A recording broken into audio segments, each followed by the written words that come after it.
One greetings from the high 10. It is Everyday Shenanigans. Thanks for joining me. Hope you all had a wonderful weekend. Happy holidays and have a prosperous new week. We're going to get right into this commentary. This is live number 2. This is pertaining to Nancy Grace's podcast on this very gruesome crime that happened in Moscow, Idaho, pertaining to the University of Idaho. 4 students, Kaylee, Maddie, Xana, and Ethan. I'm going to bring you commentary from Jennifer Coffin-Daffer's Twitter page. Please follow the Queen on Twitter every day, Shenan1. Thank you so much for joining me.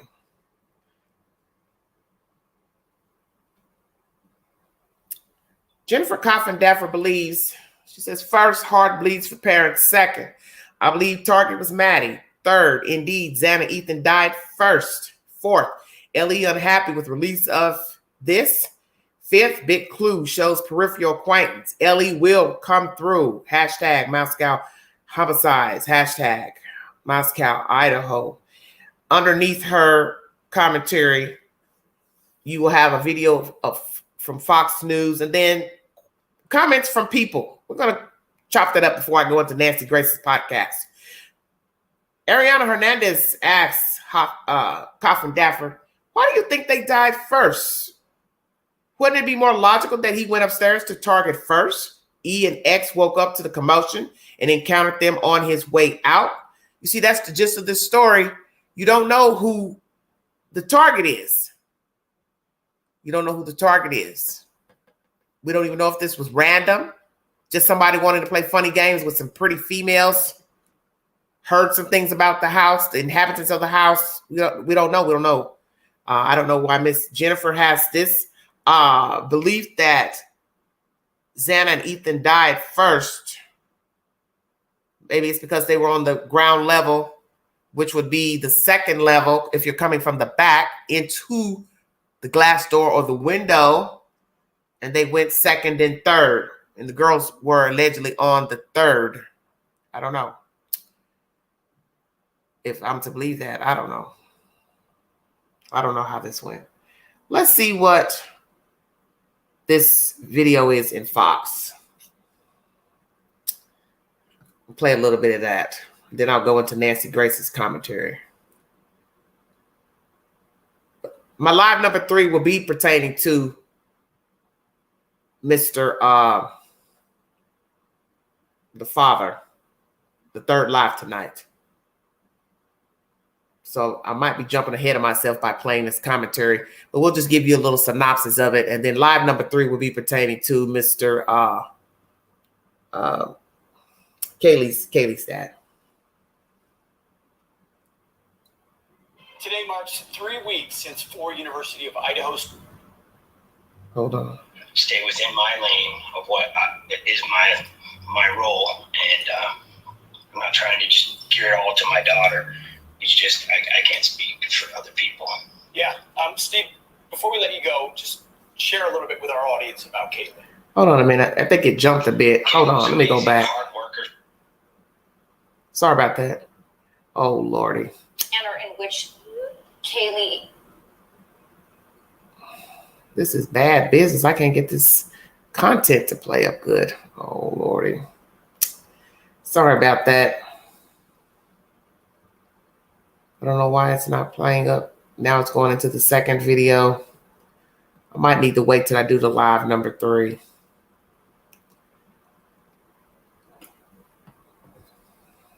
Hold on. Let me go back in. See if I can pull it back up. Hold on. Let's see. Well, 1 second, you guys. 68 viewing.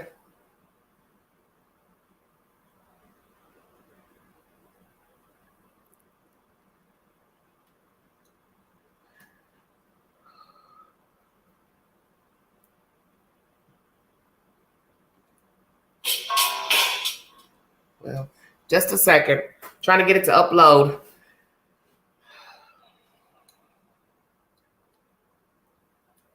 4 University of Idaho students were brutally stabbed to death inside their home, and investigators still have not named the suspect. Officials are combing through thousands of tips, crime scene photos, and evidence. The father of one of those victims, Kaylee Conclava, is now revealing the manner Bluetooth connected. And her friend Maddie were different, leading him to believe one of them may have been the target. The heartbroken dad, Steve Conclava, joins us now. Steve, before we start this interview, I just want you to know how much our hearts go out to you. That I know from what I'm hearing from people everywhere that they are with you, they're praying for you, and they're also hoping for justice to come sooner rather than later for your daughter and her friends. You mentioned here, you talked about the manner in which Kaylee and Maddie were killed is different. And what does that tell you? And what are the police telling you that means? There's a couple things that tell me with common sense, but I'm not a professional, so I want to specify that. But they've said the entry point was the slider or the window. It was in the middle floor. So to me, he doesn't have to go upstairs. His entry and exit are available without having to go upstairs or downstairs. Looks like he probably may have not gone downstairs. We don't know that for sure, but he obviously went upstairs. So I'm using logic that he chose to go up there when he didn't have to. And I can kind of tell by my daughter's texts, messages. She did call 911. She wasn't saying anything along the lines of like she had heard something or she was in fear. So I'm just putting the dots together. As far as the investigators, they're very tight-lipped and they're keeping everything close to their vest. I understand that, and I'm probably not the right person to share all these things with. So I'm just trusting them that their case is super tight and they don't really need to reach out to the community. And, all the evidence is right there in the home. So, Steve, and I want to be respectful, as I can tell you're trying to walk this tightrope as well with law enforcement, but the desire to know and get some type of action as well. You've said both now to Rachel and then in the clip in your appearance with Lawrence Jones that your daughter and Maddie had different means or manner of attack, and that suggests one of them was targeted. Can you share with us, do you know, and you can't share either way, which one was targeted? I can't. I asked for permission to do just that, and they said no. I probably disclosed information that they're not happy. I believe that. But the story's going cold. There's less people coming to Moscow. I'm not gonna go sleep in my bed knowing that I could get up and I could go to town and I could do something. And I'm not gonna go away. And I hate to be a pain, but as a father, I just can't even sleep thinking that I could be doing something. So that's why I'm not. Understandable. Wow. Let me ask the flip side too. You're being respectful toward police about the fact that they need to be tight-lipped. Oh Lordy, what a mess! If there was something you felt like you deserved to know or you should know as a father at this point, are there questions you have unresolved from the police that you feel like, hey, just throw me a bone here and let me know? For sure. I mean, alibis. Just share the alibi. If you're not sharing an alibi, to me, it tells me that you're not 100% confident that it's going to stick, or you have somebody who's going to come forward and say, hey, I don't know what he told you or that person's alibi was, but I have this information. I have something. So if you don't share the alibi, it makes it a little bit harder for us to just let those go. And I've said it before. I don't want to make victims out of just bystanders and witnesses. So I just share those things, and that would help. Steve, do you get the sense that you're being asked to not talk more and that law enforcement is being so tight-lipped to protect an investigation that is honing in on a conclusion, or because they're totally lost and there is no real sense of direction? And I think all this, we want to trust law enforcement. We want them to do their job, but I don't know if you know, I have no idea. Is this thing honing in at this point, or is it scattered all over the place? Wish I knew for sure. I did sit down with the investigator, the lead investigator, and I looked in his eyes and I got a sense that this guy was going to do everything in his power to figure something out.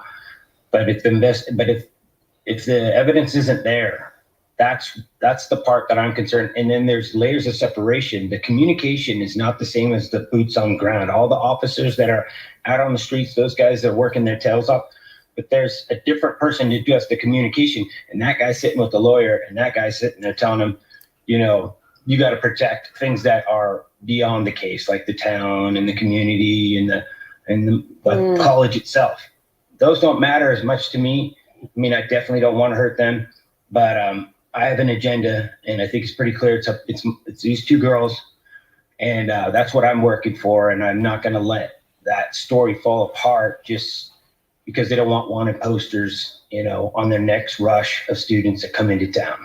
Wow. You know, I have to say, Steve, I hadn't really considered those factors, but it's obvious that that would be a consideration for the communications director of the police department and also the PR for the school and the town. Are you communicating with the parents of the other victims? Are they feeling as frustrated as you are? And I hate to ask a two-part question, but I'm going to do it anyway. Do you feel confident in the police investigation and the people investigating right now? I do not feel confident, and that's why I push the envelope and say a little bit more. I hate to be that guy, but you know, there's a job to do for everybody. Has a job and a role to play, and this is my role as a parent. I have talked to obviously Maddie's mother and her father, and I've talked to Xana's father, and he said, hey, you can speak on behalf and you can help push this narrative. So I feel confident there. That's as far as the real communications that I have. So one family have missed out to being able to be in the same location and the same thing to really get on the same page. So I try not to mention that and stay within my lane of what is my role. And I'm not trying to just gear it all to my daughter. It's just, I can't speak for other people. Yeah. Steve, before we let you go, just share a little bit with our audience about Kaylee. Kaylee was amazing, hard worker. She was like, she hung out with two boys, her brother and her cousin, and she was right in between them. She wanted to be faster than them. She was that girl that was like, really like, she was kind of like this, a Punky Brewster type girl. And we missed out on a really smart person that was going to be a little conservative. She was conservative. She was always looking up stories on child, you know, getting trafficked, and she was telling me that she thinks it's a lot bigger than people understand. So, and you know, we can't replace her, guys. There's no replacing any one of these people. Steve, we're all parents on this couch, and I just can't tell you how much we feel for you. I can't imagine what you're going through, you and your whole family. And I know that you came on the show today because you're hoping that people that might have information, you're hoping that more information come forward. And so we encourage anybody to call 208-883-7180. Referring to the people they right now have cleared. And I've heard you say before, Steve, it could be anything. You have no idea how small a piece of information could be that could help. You know, and Steve, good on you for agitating. Yes. We need more men and fathers willing to do precisely what you're doing, keeping people honest and working toward a solution. God bless you. You're doing your daughter's memory proud. And frankly, you're an amazing example of fatherhood, even after something tragic like this happened to her. Thank you for joining us. Steve, thank you. God bless. Thank you, guys. Have a good day. All right, everybody. That's brief commentary. I'm going to get into that information on live number 3. I probably shouldn't have played that because I don't want to discuss what Goncalves has said, but it was under Jennifer Coffin-Daffer's commentary of who she believed was first and the target. Once again, this is under Jennifer Coffin-Daffer's Twitter account, uploaded 2 hours ago. She believes that the target was Maddie. She believes indeed Xana Ethan died first. My understanding is that Xana and Ethan were on the second floor per the mother, Miss Kara, and then that would leave Maddie and Kaylee on the third floor. I don't understand the father's commentary about going in upstairs, because that would lead me to believe that you think, what, somebody else is the target? I'm confused. That's why I didn't want to talk about this on this live stream. because I'm utterly confused.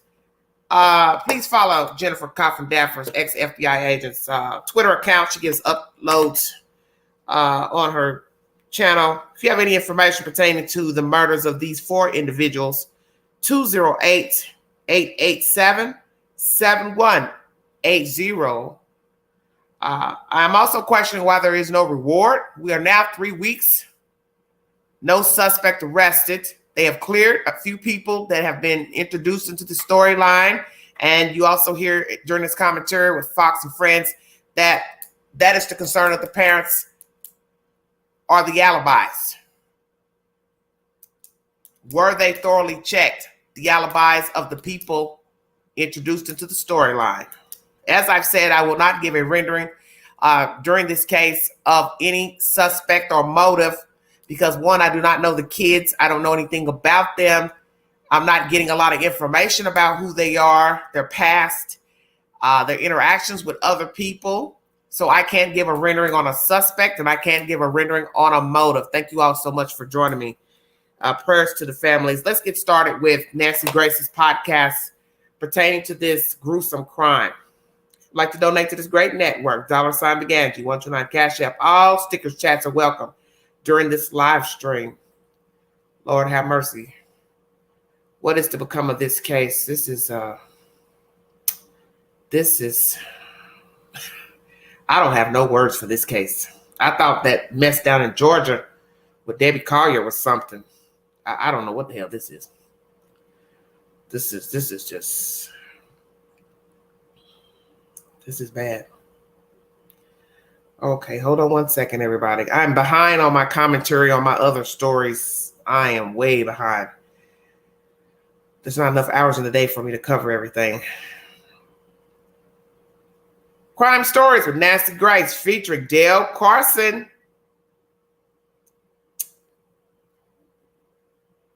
This will be a very interesting podcast. Nancy Grace gets a little crunk during this podcast. I don't know what the hell Nancy was on, but she was on one.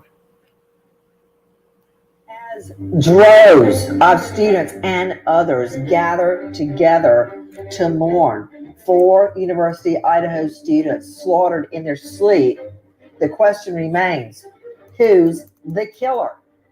I'm Nancy Grace. This is Crime Stories. Thank you for being with us here at Fox Nation and Sirius XM 111. Listen. An eerie silence inside the Kibbe Dome before tonight's vigil. The sound of buzzing and beeping metal detectors made more noise than the thousands of students who stood on the field to honor the life and memory of Ethan, Xana, Kaylee, and Madison, who were found stabbed to death in this home off campus 17 days ago. Candles weren't allowed inside the Kibbe Dome, so students instead lit up their phones as the names of each student were read aloud during a moment of silence, a pillar of light representing each life lost. We don't know how long this investigation will take, and we don't know the why behind this horrific act. But what we do know is we will all go through this together. Xana Kernodle's family was not here tonight. And, the elephant in the room, obviously the killer is still out there, but were they here tonight at this? One of you in the chat had said in the last live today, you said Xana's family weren't there. This is in the opening credits. 1 minute, 23 seconds. Xana's family was not at the vigil. Why? I brought you commentary from Miss Kara. She talked to Banfield on News Nation. It was a very awkward interview because Kara didn't know very much about her child. And that is not to be disrespectful, but she came forward to speak, and that's the Queen's rendering. She did not know anything about Xana, and I'd like to know why. I don't feel like it has a bearing on the investigation, but it's out there. Something's very strange with that. And now you hear in this news commentary, they did not show up to the vigil, and many are going to wonder why not. Why were you not there at a vigil for your child? Is it a matter of transportation? You live too far away? You didn't have gas? You don't have a car? Why not? Thank you so much for joining me.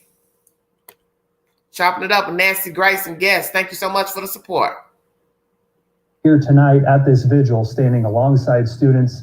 That's a question some people are wondering. You're hearing our friends over at KREM, but the big question even touching on the vigil, is a bombshell just dropped by Idaho police. Take a listen to our friend Brian Enton. We interviewed the prosecutor. He said that one of the victims was not targeted, that the residence was targeted, and then today said something totally different to a different reporter. We've been trying to figure it out, and I just got an email from the police department saying that this has been an internal miscommunication, and I want to read this.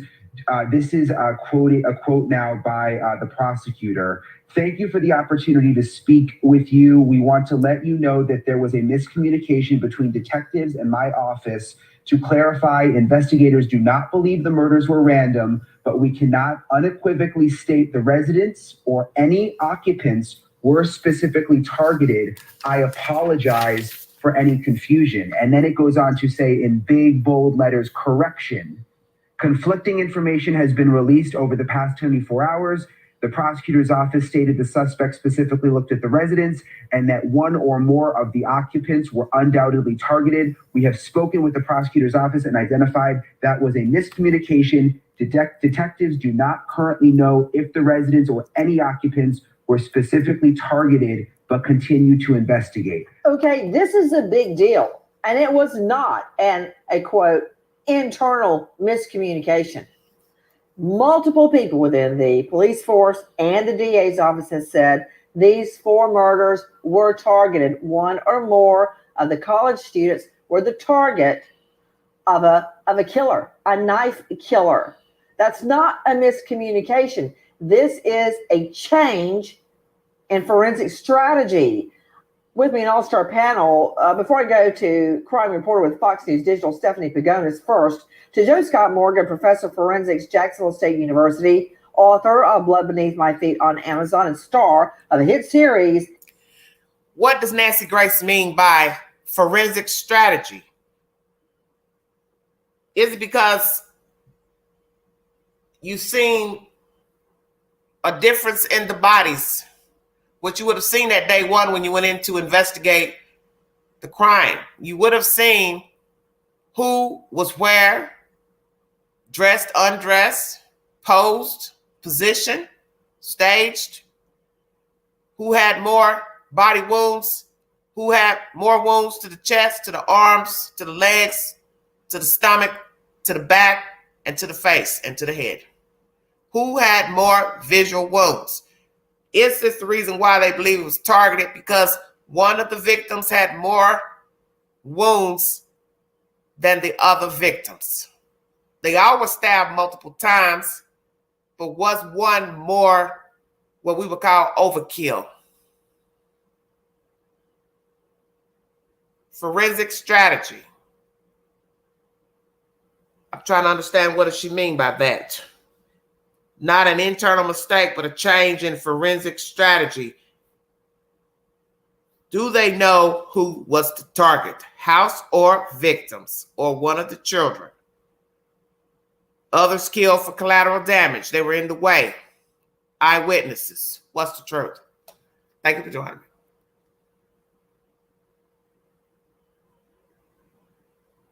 Or was it to keep down gossip, innuendos, speculations, and to try to quiet Mr. Goncalves? Oh, Queen is woke. Mr. Goncalves is on fire right now. Many will agree, some will disagree. You're entitled to your opinion. Some may not agree that he should be talking. His boisterous about the case as not to taint the case. Is he going to go ahead and slip it out who he thinks the target is? Because what people are going to start saying is, you keep doing these interviews, just go on and say it and be done with it.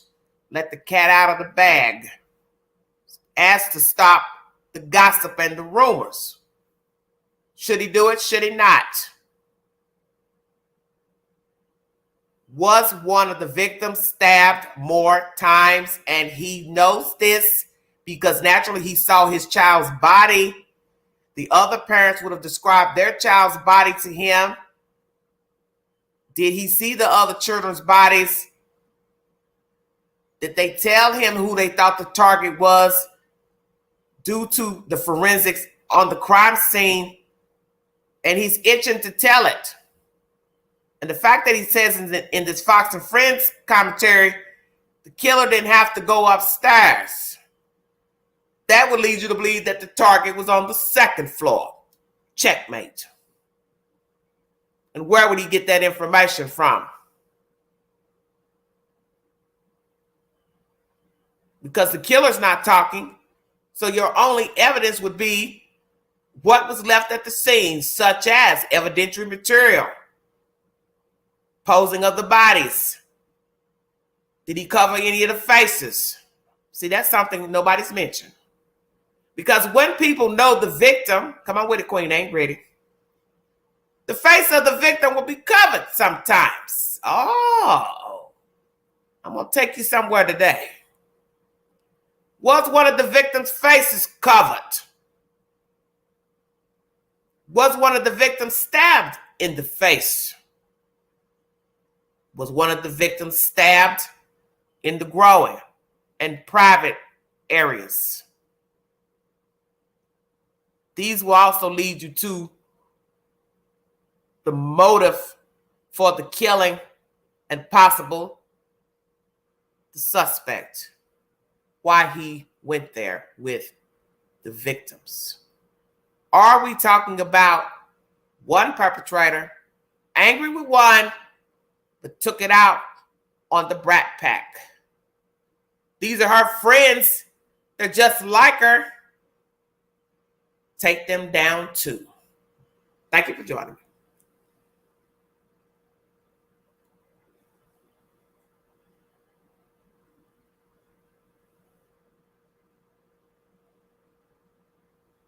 Of the hit series, Body Bag with Joe Scott Morgan. Joe Scott, this is a seismic shift because if the attacks were not targeted, that makes the killer much, much more a needle in a haystack. Yes, it does. And that population at that university, Nancy, it certainly does, because now you don't know who you're looking for. Can you narrow it down? Possibly. But there's been, look, and hear me right here. When you put this kind of information out, that turns all eyes, it turns all minds toward a particular type of person that they're looking for. And that even extends out to the individuals that they might be seeking information from. Oh, they're looking for a targeted person. Okay, whoa. Slow down. Yes, you're right. And back to let me go to Stephanie Pagonis real quick. Crime reporter, Fox News Digital. Stephanie, thanks for being with us, because much was made about the vigil. Was the killer there? If it's not targeted, he's not there. If he's not expected to be, the only way that the killer, if it was targeted, would be noticed in his absence is if he was expected to be there. Like when a husband kills a wife and he doesn't show up for the funeral, that's really obvious. But in an untargeted attack, that killer is not going to show up at a vigil. He's long gone. So I was actually there last night, and not only were, like you said, there hundreds of students there, but there were also what appeared to be undercover police officers in the crowd. But one thing, like you said, is walking back to this targeted statement changes so much about this case, even from the... Was the perpetrators, if you're to believe there's more than one, I do not have an opinion about the killer. Let me make this understand until this case is over. Angela does not have an opinion about the suspects, or motive. I do not. Was the perpetrator there at the vigil? Has he been walking around the crime scene anywhere nearby? Been by the house? Been by the street? Has the perpetrator been lingering by?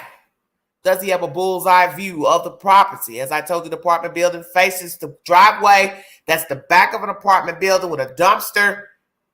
Is our perpetrator living in that big building facing the driveway of the property? Bullseye view. Apartment building to the right, houses to the left, houses to the back. Is the perpetrator within yards of the property? been by the house, walked by the house, drove by the house. Who was the perpetrator? Was he, they at the vigil? Walking back to this targeted statement changes so much about this case. Even from the start, police have said, and not at all to fearmonger here, but even from the start, police have said that there was not a threat to the community because this was a targeted case. Now, of course, they later said that people should be careful, and that is absolutely understandable. But this changes so much, and I just want to flag that exactly 1 week ago from yesterday, on November 23rd, Moscow Police Captain Roger Lanier told the press and the public during a press conference, he said, "We told the public very clearly from the beginning that we believe it was a targeted attack. To be honest, you're going to have to trust us on that." So they wouldn't say why they thought so. Yeah, they're all pointing the finger now. Stephanie Pagonis saying, "Oh yeah, this is an internal communication."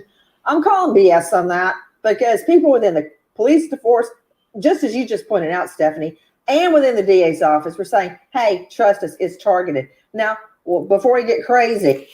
Yeah, Nancy, before it gets crazy, because it's about to get crazy, already crazy. I don't understand this police department and the district attorney's office. You all are supposed to be consulting with each other. This is an open investigation. This is serious business. So are you all pointing the fingers at each other? For what reason? Somebody made a mistake or they didn't? Or you're trying to downplay what is a train out of control. The train driver has jumped off the train and the train is barreling downward. No brakes. So you got to do something to stop this train because it's on fire. And that's Mr. Goncalves. That's my personal opinion. You weren't expecting this man to be talkative because you already have gossip and rumors about the victims and who they knew and Pookie, Ray Ray, and all of that. It doesn't help for the father or parents to be talking, sliding out information that you had no intention of being released, if true, whatever you told him. I do believe there's a conflict between Mr. Goncalves and this Moscow Police Department. I do not believe they are happy with him talking. They're not happy. They couldn't be. I believe you know that it was targeted. One of the girls was targeted. And once the father started talking, you had to backtrack as to slow the train down. But the train's gone. It's way gone.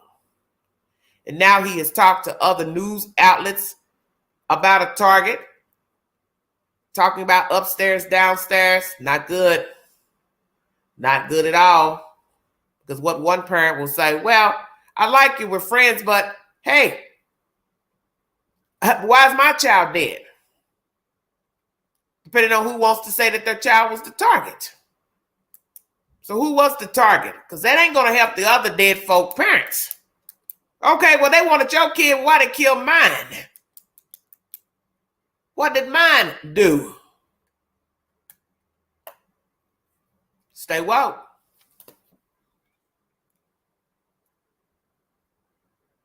It's targeted. Now, before we get crazy, I also want to state, and agree or disagree, Dale Carson is with me, high-profile lawyer joining us out of Jacksonville, and also former Fed with the FBI, former cop as well, and high-crime area, Miami-Dade, author of Arrest Proof Yourself. He's at DaleCarsonLaw.com. Dale, here's the thing.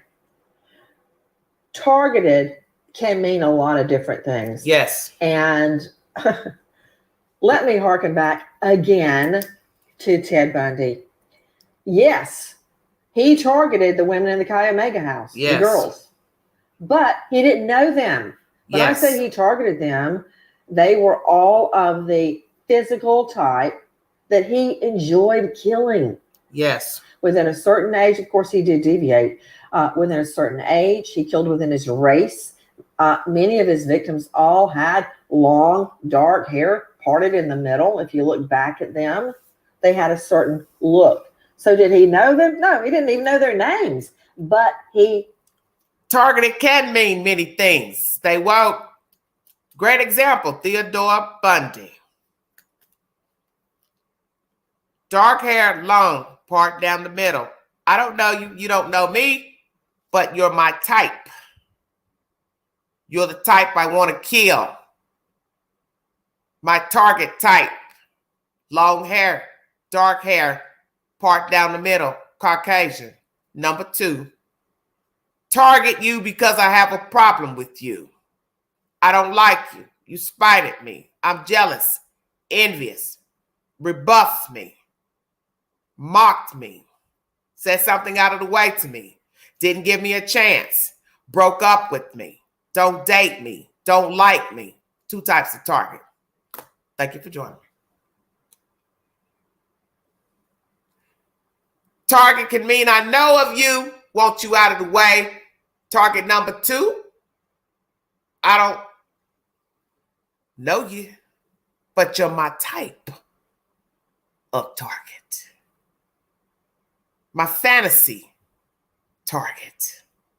Because see, you don't know the killer. You don't know the mindset of the killer. You don't know if the killer is known to the victims, random person, social media stalker. See, there's all types of sickos. So the target goes both ways. I know you, but I got a problem with you. Next target, you're my type. And I want to eradicate you and anybody like you.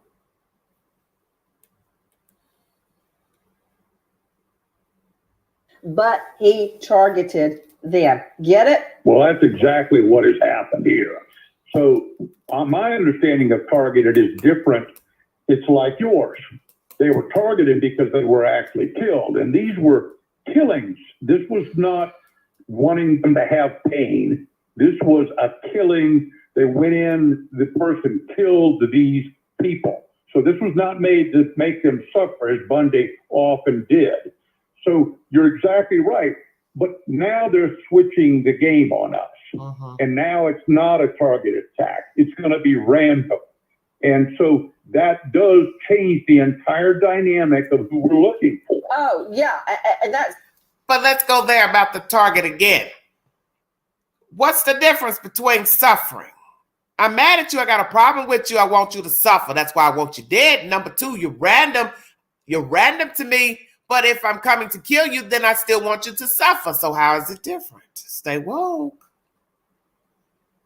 I got a problem with you. I want you dead. So I want you to suffer. Number 1. Number 2, I don't know you. I got a problem. I'm sick, but I still want to kill you. I'm looking for a kill. You're still going to suffer.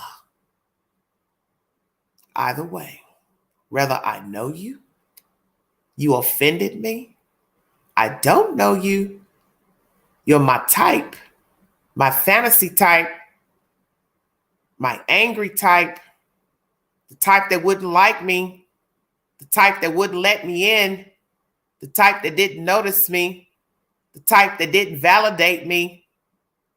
It's suffering irregardless.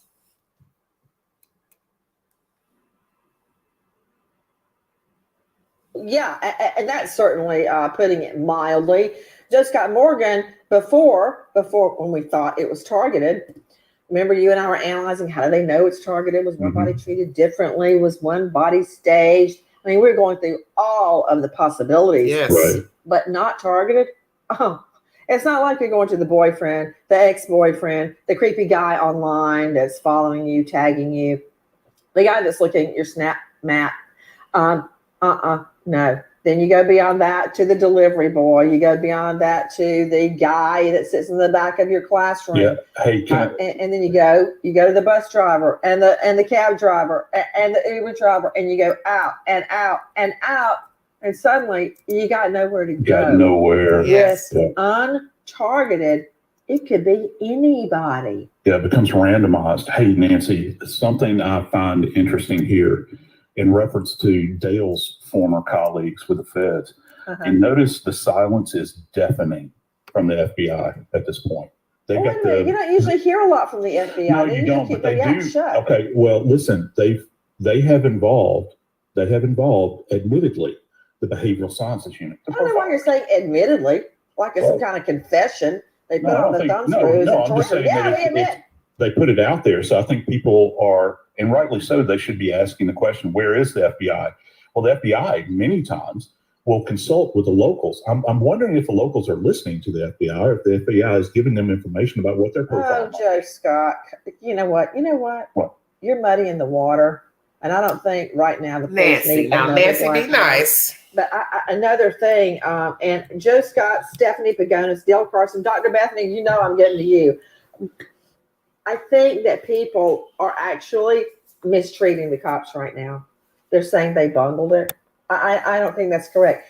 In a multi-victim murder scene, the last one I worked on, there were 4 dead bodies on 2 floors, and it took us over 2 weeks to gather the evidence.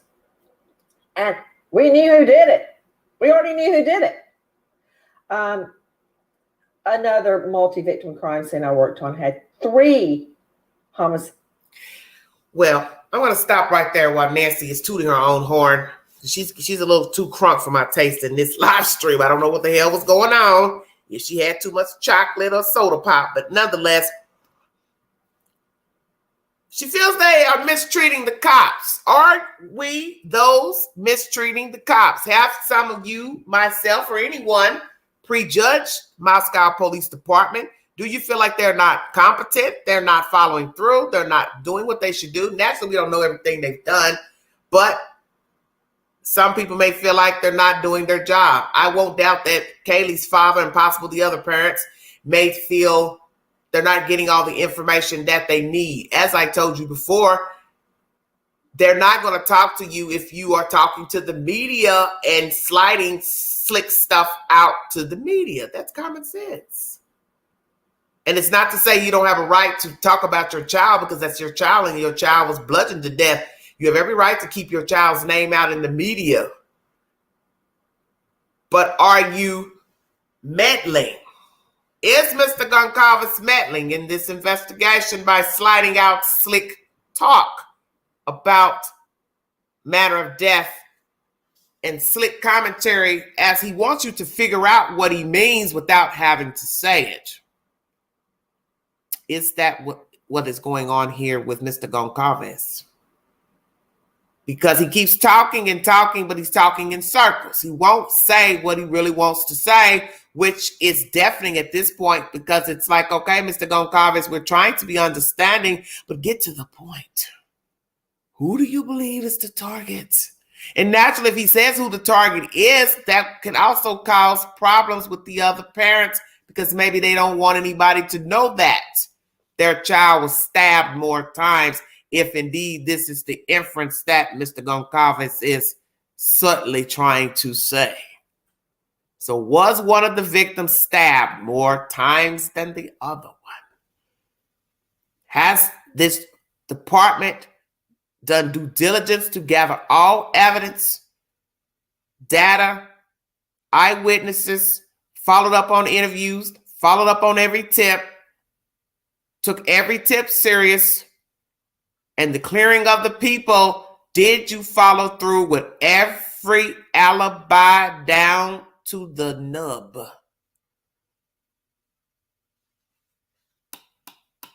What is the truth? Because now I believe he has problems with the alibis of the cleared. Which persons are you speaking of, Mr. Goncalves? We will touch on that in live number 3 today. Because now those people are listening, and this is what they're saying to themselves. Who is he talking about? Is he speaking about me, Grubhub patron, Mr. Jeremy the neighbor, the 2 roommates, ex-boyfriends of one of the girls, Uber driver, rideshare driver? Trying to remember everybody that's been mentioned in the storyline. This is bad, baby, bad. Because somebody's going to get offended with this commentary from Goncalves. somebody's probably already offended. Because what they're going to say is, who are you speaking of, sir, pertaining to the alibis? I do believe this is probably going to get a whole lot worse.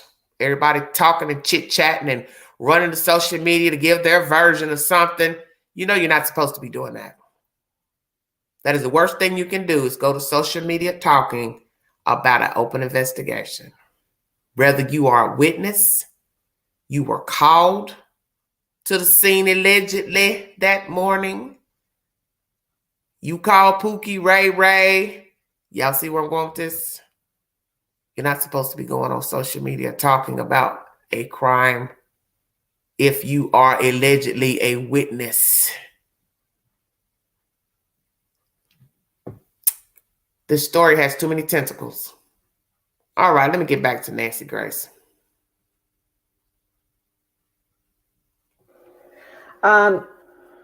Another multi-victim crime scene I worked on had 3 homicide victims. And what complicated that is that it was outdoors. Now catch this, wait for it. I went back to the scene, well, practically every day, but it was well on a week before I went back to the scene and found another shell casing hidden under foliage. Yes, that's what takes so long. And I just happened to find it. I was just kicking around and I found it. In fact, I just got chills remembering that moment. So, guys, claiming they bungled it is simply not accurate.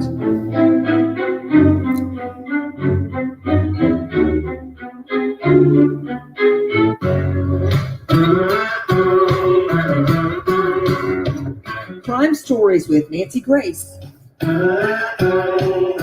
Dale Carson with me, not only high-profile lawyer in Jacksonville, but today I have him, along with Joe Scott Morgan, to talk about the forensics.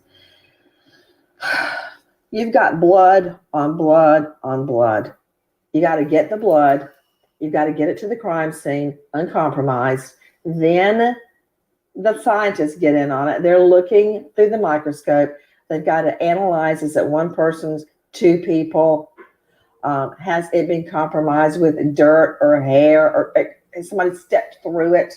You've got to comb that place for fingerprints. This was a party house, for Pete's sake. They're telling how many fingerprints. And they're not bringing a maid in every other week. That's not happening. So how many fingerprints are in that home covering everything? This is a very complex crime scene consisting of 4 dead bodies on 2 different levels, 3 levels altogether to process, Dale Carson. The fact that they originally said it was targeted, I understand why they said that. And the fact they're now saying, hey, it may not be targeted, I understand why they're saying that, Dale. Well, look, when I taught crime scene investigation for the Bureau, here are the principles. The first is you make sure the bad guy's not there. Yeah, you'd never toot your own horn, would you? Go ahead. No, the bad guy's not there. You make sure that anybody who is there is still alive, and if not, you try to fix that. And then the next thing you do is you expand the perimeter of the search as large as you can maintain control over it, because that deals with chain of custody later when you're trying to prosecute the case. Okay, hold on. Talk English to me, man. When you say, for those of you listening, you hear Dale Carson throwing out a little lingo, we're impressed, expand the perimeter of search. You want to speak plain English, all right, yeah. man. Well, you want to control the biggest area you can to protect any evidence that you may later find in that area. And from my perspective, now that this is clearly not a targeted attack, that comes from somebody watching the interior activity of that house from the exterior. And that puts us back on that hill. You said that on day one. You said they need to be looking at that incline, kind of like a hill right behind the house, that someone could have been watching the house from that hill. And some idiot, I don't know who it was yet, but I'll find out. Stephanie Pagonis, crime reporter, Fox News Digital, was whining that the cops didn't get cast prints of the vehicles before they were taken away. Well, that's idiocy. You get cast prints of tread marks when you don't know what the car is. They towed the cars, and I believe the cars belonged to the people that lived in the house, the 5 people living in the house. 5 cars were taken away. So they've been taken away for processing in a controlled environment, probably with Idaho State Police. So a lot of whining about what the cops are doing, like not taking cast marks of tires. You take a cast mark when you don't know who the car belongs to, like a getaway car. So Stephanie, I also want you to clarify something. I don't get that cops are saying necessarily this is not a targeted attack. I understand them to be saying, we don't know if it's targeted or not. I completely agree. What they seem to be saying here is not definitive in one way or another. What they're saying is they can't yet say definitively that this is targeted. Instead, they're still working to ascertain the information to be able to definitively say so. Now, as for the crime scene and even that incline that we discussed just previously, I just want to flag that I'm here now. I'm here on the ground in Moscow, Idaho, and we have not only had one full day of snow, but we've had several. Now, I've been told from the police department that they have already done extensive work and spent much time at the crime scene, but I do wonder how much the snow complicates things. Now, as for the vehicles, like you discussed, yes, they did tow 5 vehicles away from the scene, and the vehicles are now being placed at a city mechanic shop. So they are there in a controlled environment, like you said, so that if they need to go back and examine the cars once again, they can do so. I was told yesterday that the cars were. Is there any evidence on the cars, in the cars, where all the car doors locked? As you will hear Crazy Nancy tell us, maybe somebody urinated on one of the cars out of spite. Snow comes. Will you be able to get any type of forensic evidence from the perpetrator if indeed he did something to one of the cars outside, being mischievous and just downright nasty? I want to address somebody's comment in the chat pertaining to a bit of biasness of the town. No reward has been offered for any of the children, which is strange. 3 weeks in. This is a college town. They thrive on the money from the students and people traveling in for business and scholastics, ball games, so on and so forth. Are they trying to keep this, I don't want to say hush-hush, but maneuver less limelight, such as rewards? Because when you put up a reward, that goes around and around and around, and people will start talking more. For those who watch and don't watch the news. Hey, did you hear about that reward for those kids in Idaho? No, what happened? They were bludgeoned to death. Oh my. Did they find a killer? No, they haven't. That's not a good look for a college town. It's not a good look if you indeed were trying to apply to school here. So imagine those students who were planning to apply to this University of Idaho. Come on with it, Queen. This town needs the money. The school needs the money. So now we have a double-edged sword. Shut up. I don't need a lot of attention on Moscow because we need the money to keep the town going. Is that what's also going on behind closed doors? Not wanting to advertise too much because we need the money here. And the more we flash this debacle of 4 deaths, we're drawing attention, and nobody's going to want a 1 visit. 2, the kids will drop out, not come back. 3, nobody will apply to school here. Period. Graduate school or regular 4-year institution. This is a business. And this is what people don't understand about death. Even in death, things still go on. And this is a school that needs money, honey. They need their money. So maybe that is why we don't have a reward. started. Why not? For dead people. We need the word out. And it's sad that you'd have to put a reward to make people talk, get people to talk, but we live in a society where people don't like to share, don't like to talk. Snitch rule, even in good old white America. The snitch rule applies to all walks of life. I don't know nothing. Don't put me in that mess. I ain't see nothing. Ain't none of my business. I ain't going to court to testify. It happens everywhere.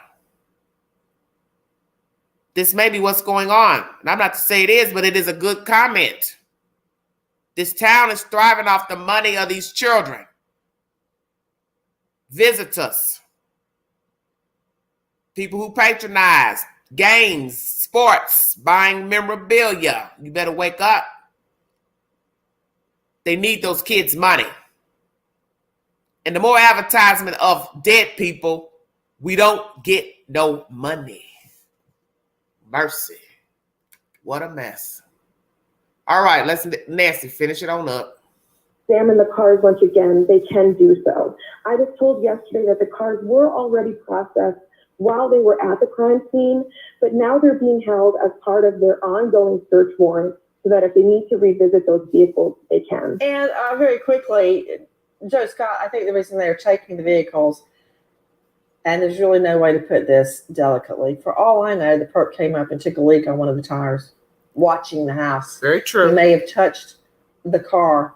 For all I know, one of the girls may have given the killer a ride. That's Sure. why they have the cars. I don't think the cars are connected to the murders, but they're going to be processed. And how does the snow affect the scene on that incline behind the murder house, Joe Scott? Well, obviously, the snow is going to obscure anything as far as footprints and all of that is concerned. You know, we know that snow covers up the leaves and the foliage, but the way you said it sounded so much more scientific. Okay, go ahead. Obscure. Well, yeah, it's going to cover it up. Now, Nancy, you know y'all have to use professional terminology. It's very difficult. Now, you can process it. There's a difference now. You have, when this thing first happened, Nancy, there was no snow on the ground. So if you have an underlying footprint out there at that time, you would have had to have captured it then. But now you've got a layer of snow on top of it. Now, we can get footprints out of the snow. That's not what's going on here. Now the snow is obscuring, it's hiding. So if you didn't get it the first time, it's going to be very difficult to get it now because now you're going to have basically you're screwed. I'll interpret that for you. All right. Footprints. Any footprints? Did they stand a long time on the side of a building, back of the house, watching, waiting? Hell, did they just walk right on in? Walked on up side of the building and walked into that lower level, which would be the second level, ground level, to the back. Just walked on in, tried the door, poof, it opened. Or did they break in or push the window open? What? I don't know how they got in. Or did somebody give them a key or passcode? How did the perpetrator get in? Invited in with the girls late night. What is the evidence gathered? I went on to Brian Enton's Twitter page, and they were there last night gathering evidence, walking around the bedrooms. You could see that they were visibly in the bedrooms, no curtains. I believe using small lights, flashlights to look around. What else have they gathered out of the house last night? Somebody's saying they saw them come out with brown paper bags. What was in the bags? What did the suspect leave behind? Because you're going to hear that in his commentary. There are times you think you haven't left anything. I believe it's in his commentary. You think you didn't drop something. Lord, I hope he was stupid enough to leave something behind. Perpetrators have been known to leave all types of nasty things behind. DNA, semen, urine, ID. Can you imagine breaking into someone's house and leaving your damn ID on the kitchen floor? Shut your mouth. Well, damn, look at this. I see Bob Jones was here.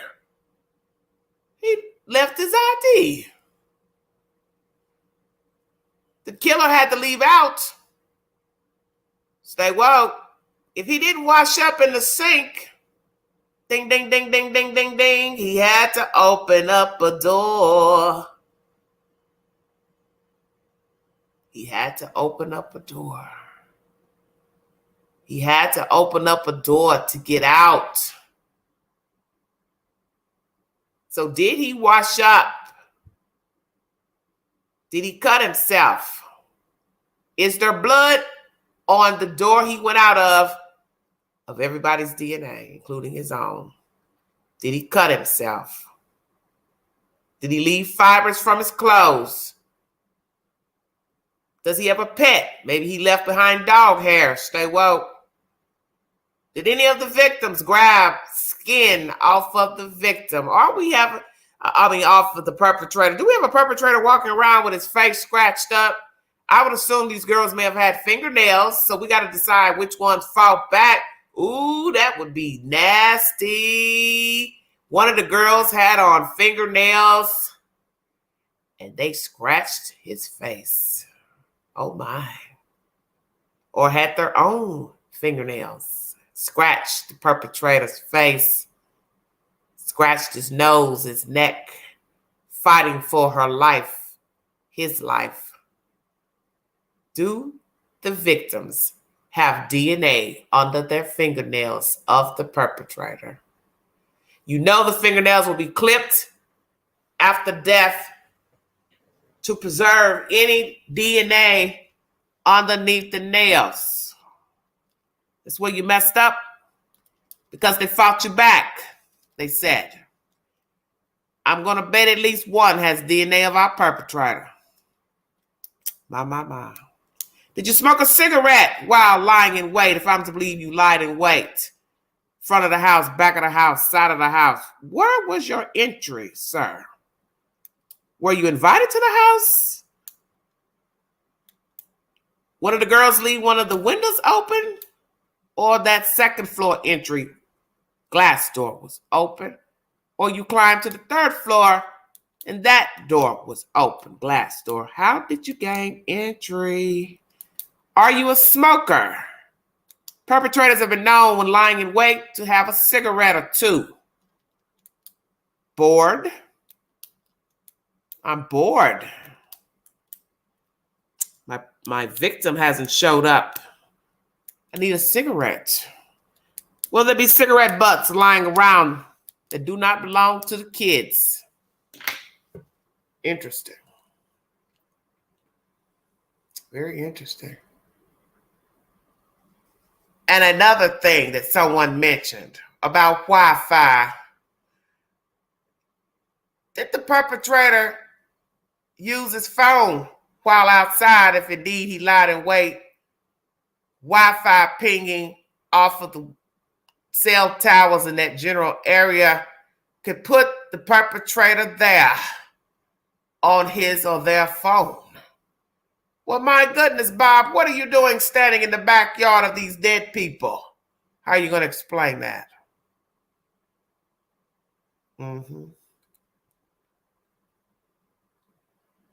Is everybody officially cleared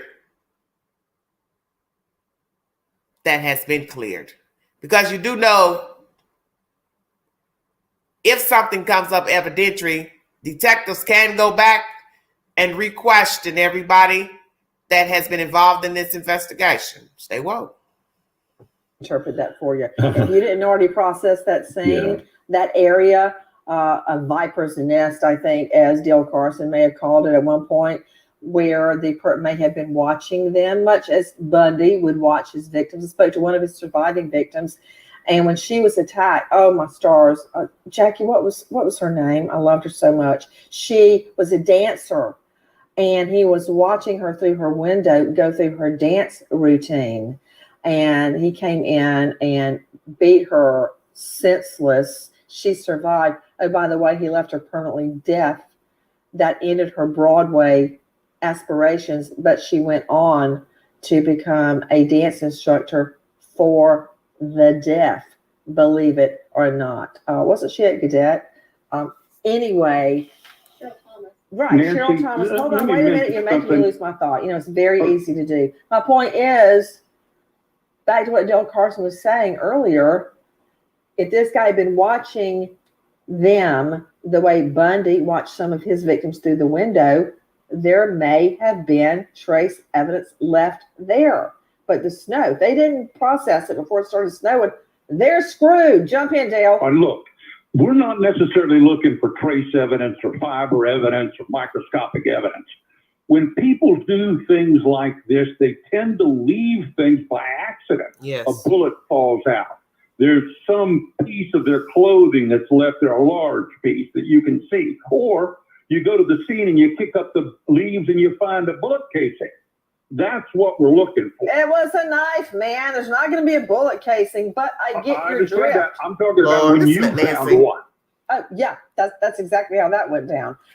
Although Nancy is very hyper tonight. If I didn't know Nancy might be part black, I don't know. All this man.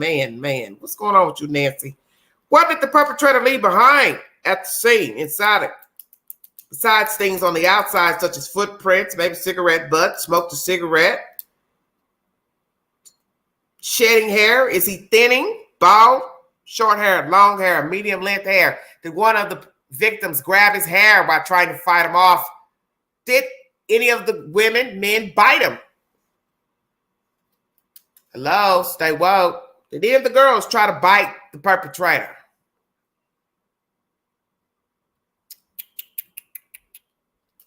Fibers from the perpetrator. What was he wearing this fateful morning?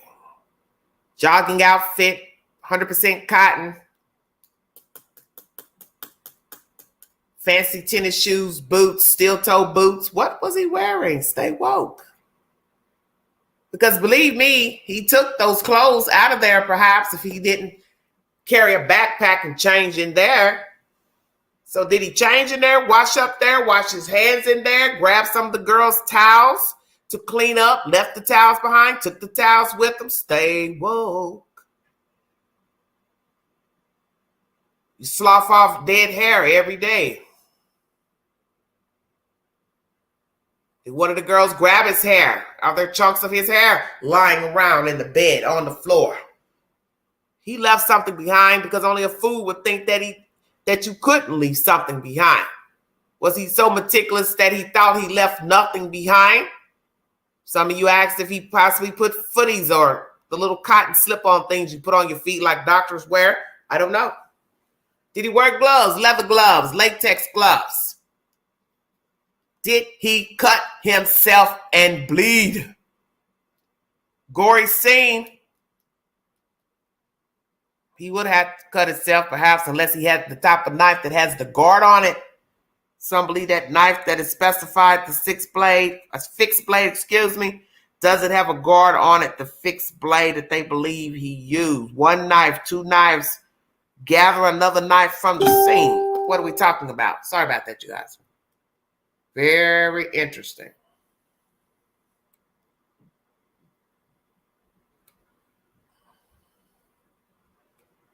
Let's keep it moving.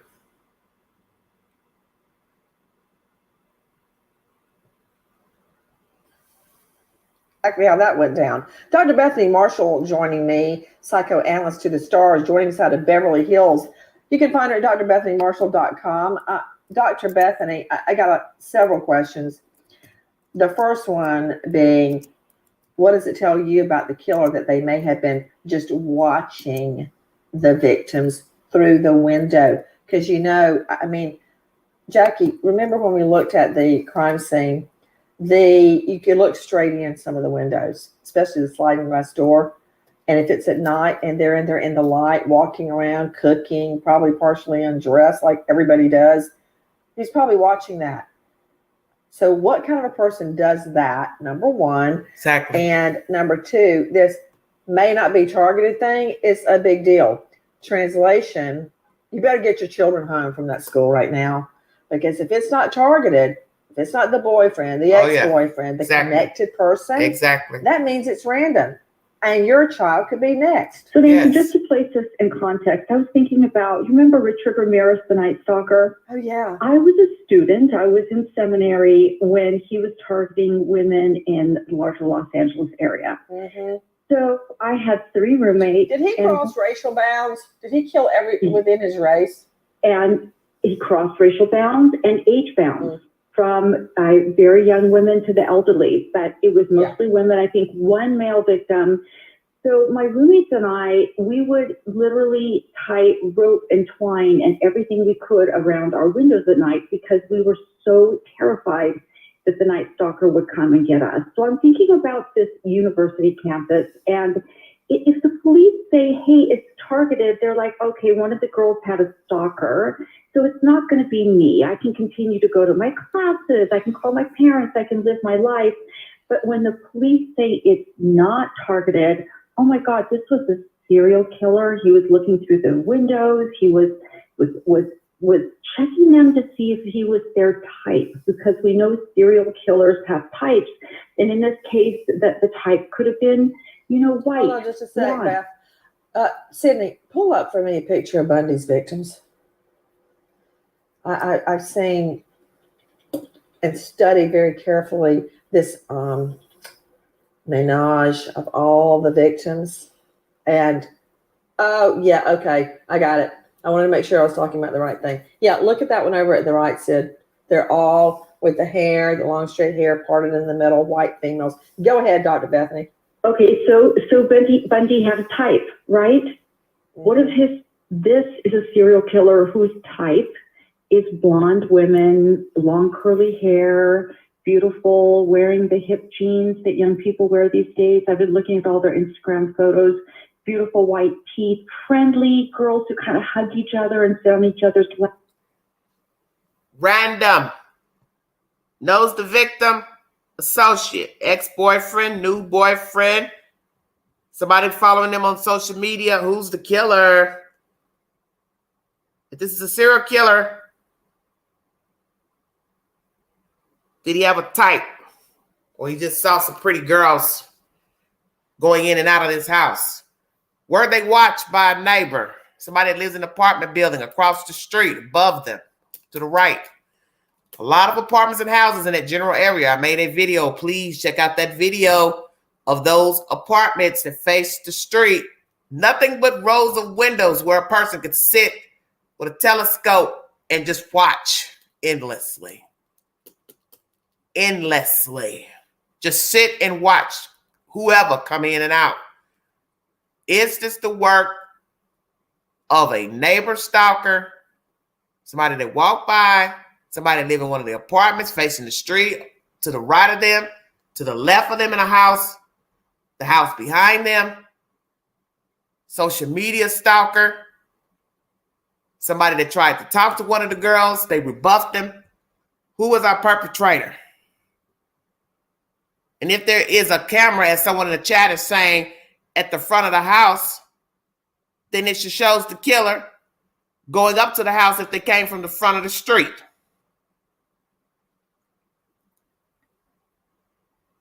And if they are a house from behind or the apartment to the right, the killer still has to be able to do what at some point? Come down the hill maybe? I don't know, because we don't even know who the person is.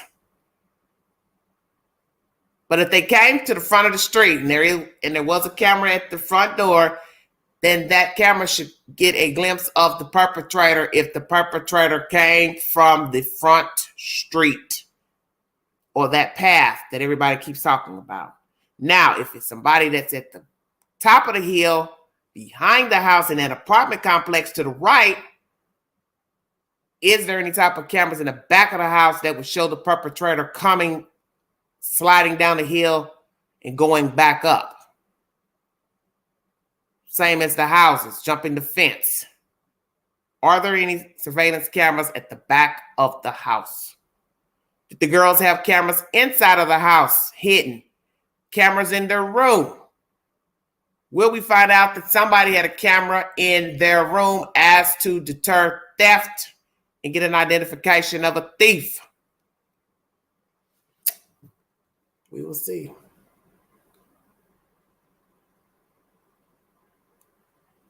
Laugh.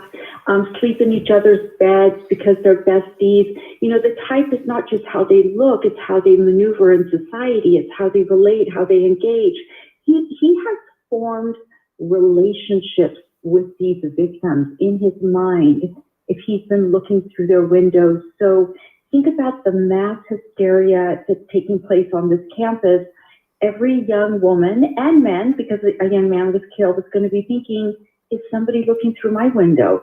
Am I his type? What's on my Instagram? What is on my social media? Because serial killers don't just look through windows anymore, right? They can look at social media profiles. They can do all kinds of things. So I think in this moving from targeted to not targeted, the police are also saying, don't think it's just these girls or one girl who had a guy who had a strange fascination with her. Yes. It could be anyone.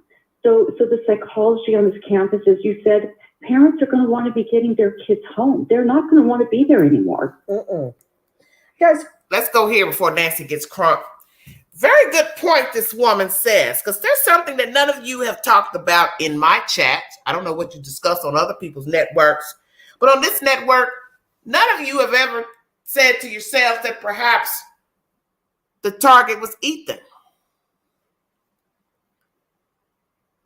I'll wait. I'll let you digest that for a second. Could it be that Ethan was a target? Somebody was jealous of the man. Knows he goes over to this house. He's dating this girl. Had a problem with him. Knew that he was a part of this brat pack. He socialized with these beautiful ladies. Nice looking girlfriend too. She wasn't, a blonde, but she was dark hair. As they say, to each his own, what they desire. Could somebody have had a problem with Ethan and knew that he was over at the house, knew that he was going, and this is a chance killing? I got a problem with dude. Know where he's going to be. See, all the focus has been on the blondes or the dark-haired girl. Who's to say that the target wasn't a grown boy? Somebody's got a problem with this guy. Hello, Marge. Thank you for joining me. See, that's what we do. We're biased as people. You're always looking at the girl with the pretty face, nice body, and the long hair, blonde. Maybe that's not where this target is. Just saying. Because I don't know. Target could just been, hey, some nice looking folks go in and out of that door. But I don't like it. They're too loud down there. They're always partying down there. Always got company down there. Oh, she's got a new truck, Miss Kaylee, whoever she is. I don't like her. She's got a new car. I don't like that guy. He's always hanging around them blonde-haired girls. He's got a nice-looking girlfriend. They're the in crowd, popular. A lot of people like them. Stay woke. You don't know. Because in the end, no matter what you think, speculations, innuendos, gossip, the point is the perpetrator killed 4 people. And 9 times out of 10, the reasoning is just as stupid and illogical, but not to him. That's what you need to understand about the murders. They're not illogical to him. They meant something to him. The reasoning is none of your damn business. I did it because I could. How about that? And don't think I won't do it again. So that's where it gets dicey. Because in the end, it doesn't even matter if it's random or not, if it's a target. He will kill again. Stay woke. You can't rationalize in your right brain, in your sane mind, that a person went and killed 4 people. 1 was the only target, but yet you would kill the other ones, and you think this person would not kill more people. Come on now. Now. No way. That's really a stupid question to ask. Do you think he'll kill again? Gee, let me think about that. Hell yeah. he will, or whoever, they sure will, because they're sick. That's the gist of the story. Target, not target, random, incel, they will do it again because the reasoning is illogical. So if you are illogical enough to kill 4 people for whatever reason, you will do it again. Why not?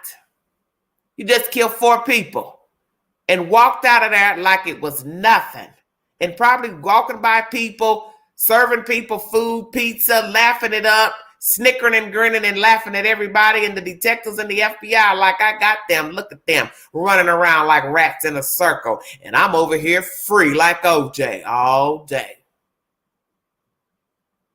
Stay woke. No way in your right mind could you think the perpetrator will not murder again. So even if these people in this commentary are saying, if it's random, parents need to be wary of their children, you should be wary anyway, because he's walking around. He lives somewhere. He sleeps somewhere. He possibly has a car, has a job, could have a wife, could have a girlfriend, could have kids, could have a dog, a cat. You all better wake up. He's dangerous no matter the motive. The motive really now is irrelevant because you're tiring yourself trying to figure out who he is, why he did it, who did it. Doesn't matter. In the end, it really doesn't matter. That's the thing about murder. You can't put reasoning behind killing 5 people, 20 people, 30 people, short, tall, fat, white, prostitute, gay, bisexual. The point is the perpetrator is sick and they will do it again. The motive doesn't mean anything. The gender doesn't mean anything. The way the victim looked doesn't mean anything. The ideology is useless. It's only important to the outsider, such as you and myself, because you're trying to figure out why he do it, why did he do it? I always tell you, don't ever ask why, ask why not. Why not kill him? I did it because I could. I don't need your permission. And I'll do it again when you least expect it, when all is quiet and the night is still again. Snow falling. People are settling into their beds, reading a good book, sleeping with their headphones on, listening to a crackling fire, TV on, TV off. I'll creep in your window. I'll jimmy your door, and I'll kill again. Because I can.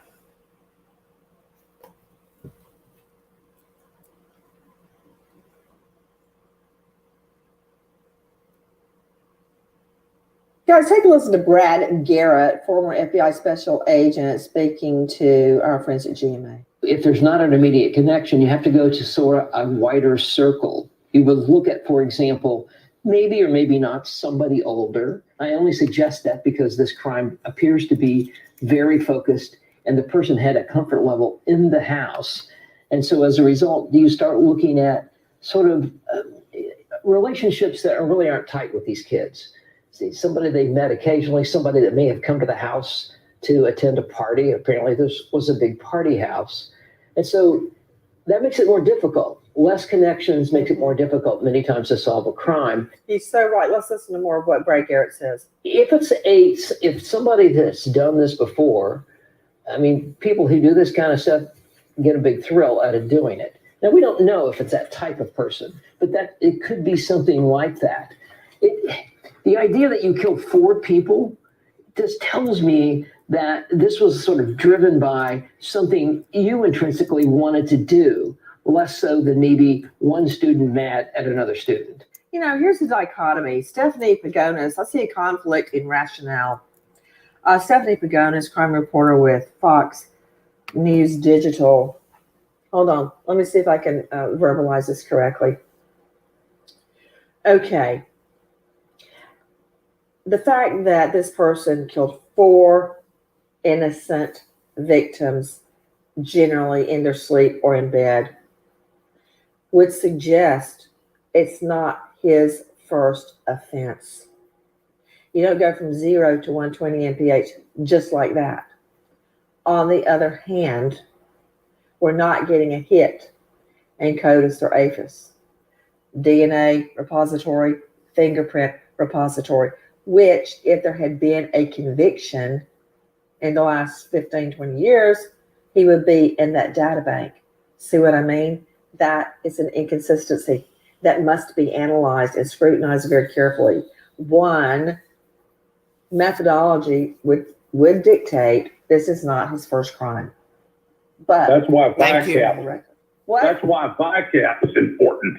That's the Bureau's Violent Apprehension Program that takes every one of these similar cases, puts them into a private database with the Bureau about knife, gun, weapon, location, all those things to connect all these dots in a way that allows us to know that some guy in Southern California did this 2 years ago. Or Stephanie Pagonis, it could be simply a matter. There may not be an inconsistency. It may be, it's very possible that the DNA fingerprints have not all been processed yet. So we don't know if there's a match in APHIS or CODIS. Yes, that's correct. In fact, I just spoke to police yesterday who told me they had not received all of their crime lab results yet. They had received some and they had begun examining those results, but they were still receiving them.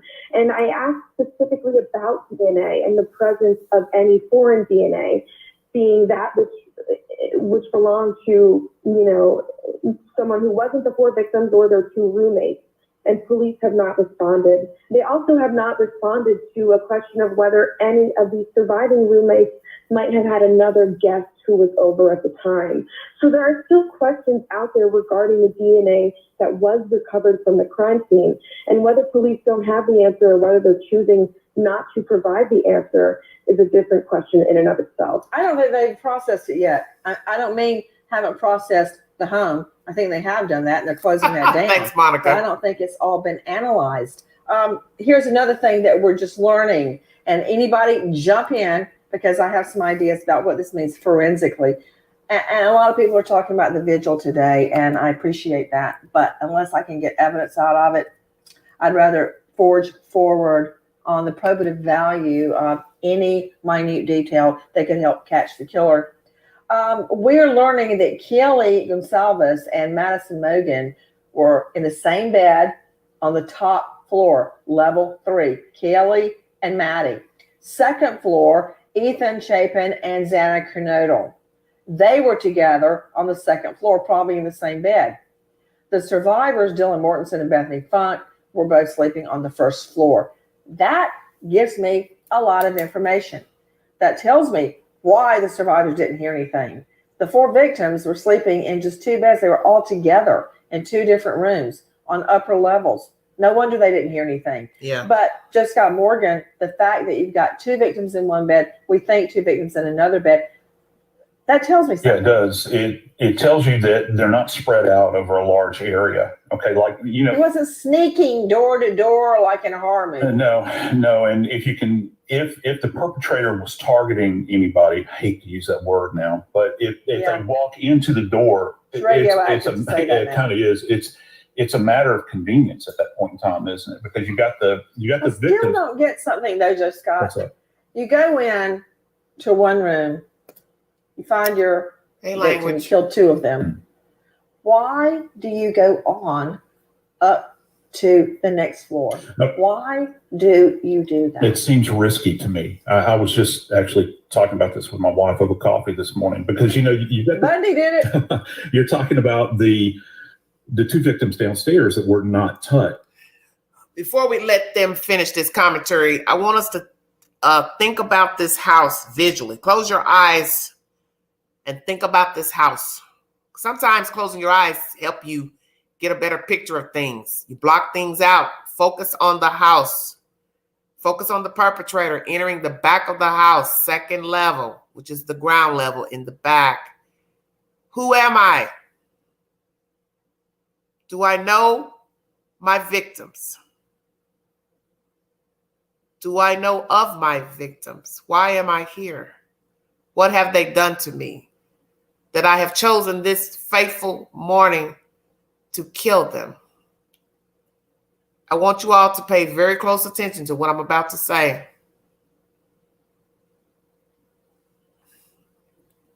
Lord God, help me.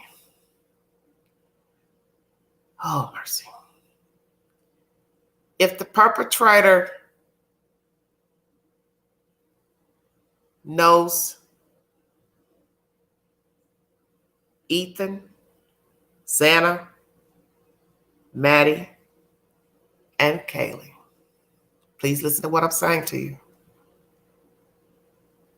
If the killer knows all 4 victims personally or knows of them,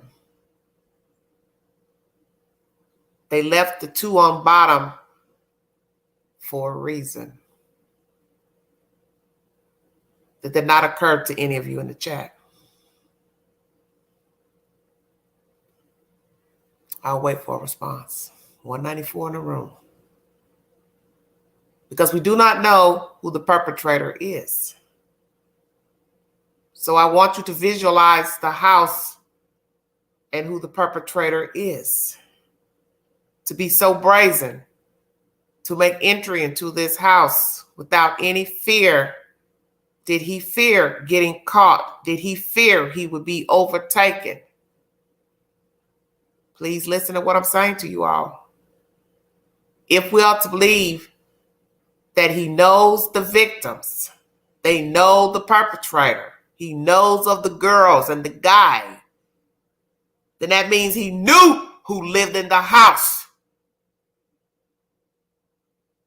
Bingo card. I tell you to pay attention to the details. Don't listen at that gossip. Pay attention.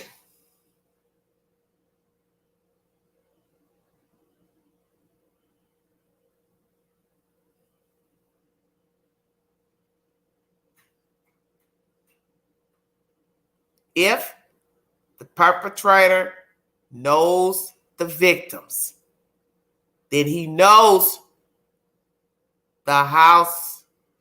If he's been to the house, he knows of the bottom level. Ding, ding, ding, ding, ding, ding, ding. You missed that.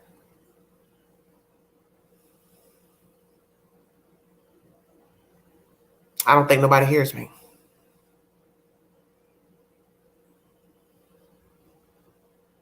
I'm going to say it again. If the killer knows the victims, been in the house, he knows there's a bottom level. Thank you.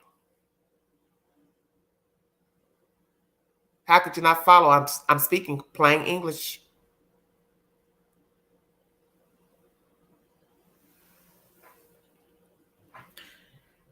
I don't know who the perpetrator is. I'm only going by what these people are saying that are related to the victims.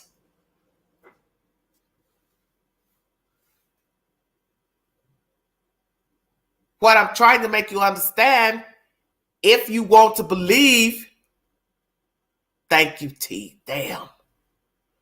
If you want to believe he knows the people, been in the house, he knows the layout of the house, why did you leave 2 alive and kill the other 2? What did the other 2 do to you that you would leave 2 alive? Stay woke. What's the difference?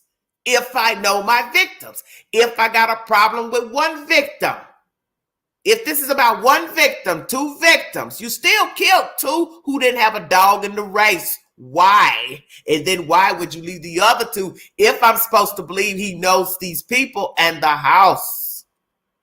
Let's go to what everybody's crying about of the locks on the doors. Were all the doors locked that night inside of the house? Stay woke. I brought you commentary yesterday telling you nobody's going to be locking them damn doors to go to the stove, refrigerator, get a drink late night, pee, make a bowel movement, whatever. Am I going to lock my door back when I come back from the bathroom? Will I think to lock the door when I shut it? Does it automatically lock on its own when it's shut? See, those are the things you don't know the answers to. Keypad lock, key lock. Deadbolt, no deadbolt.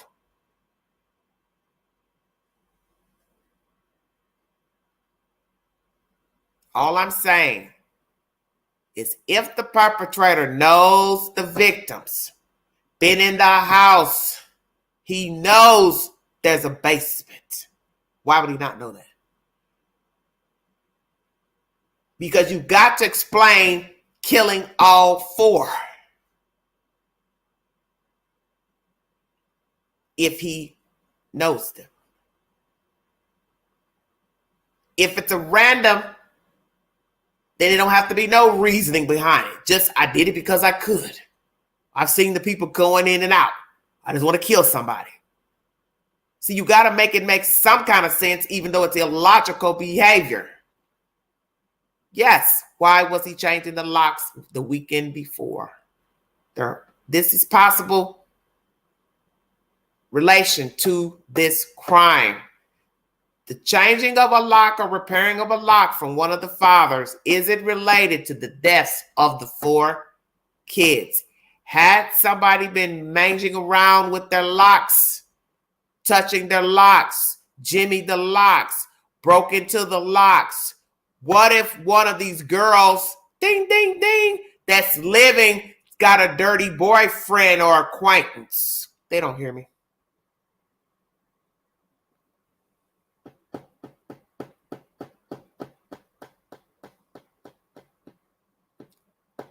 Say it again, Quinn.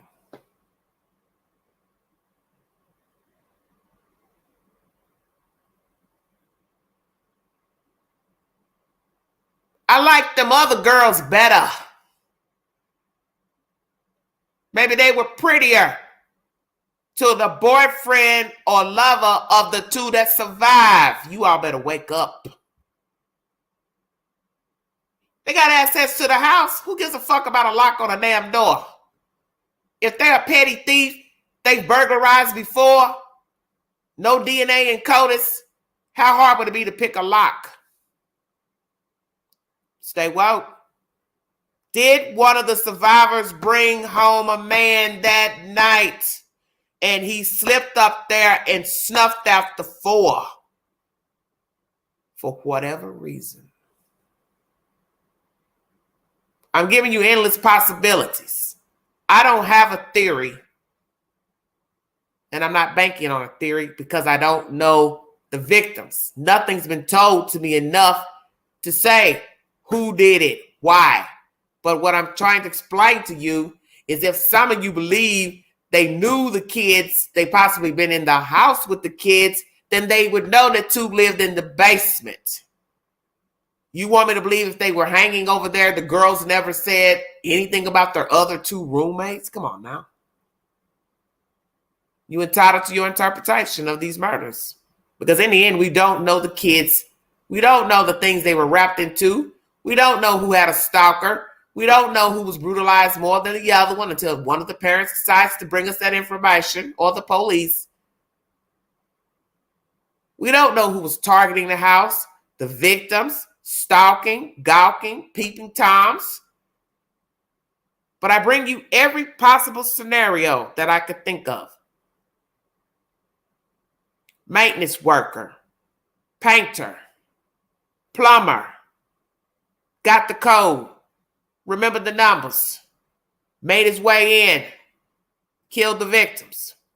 Somebody that knows him, somebody that's angry with him, random target, known target, boyfriend, ex-boyfriend, ex-lover, ex-hookup, social media stalker, faculty, staff,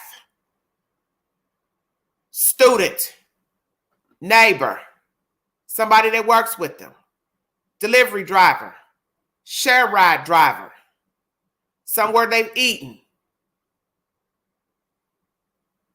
The possibilities are endless. That's the point. The possibilities are endless. And this is why I do not have a rendering of who killed these kids or a motive. Let's resume. Thank you all for following the content. Sorry about that. Bluetooth connected. One moment. All right, let's finish this on up.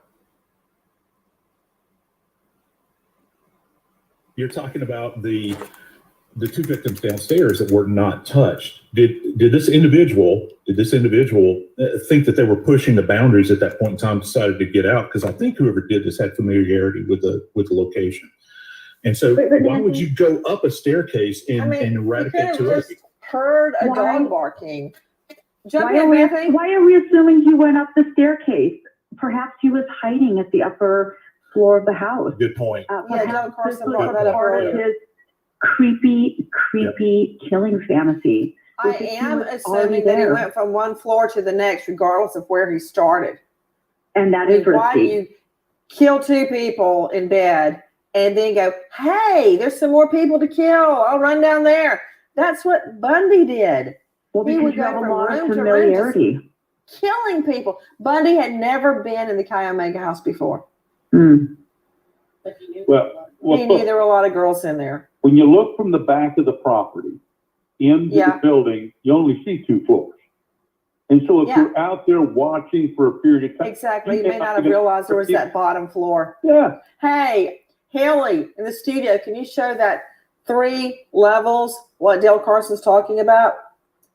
If you're on the sliding glass door level, that's your point of entry. You don't even see, I'm calling it the basement, but you've got a ground entrance to it. You don't even see that, so Carson can be right.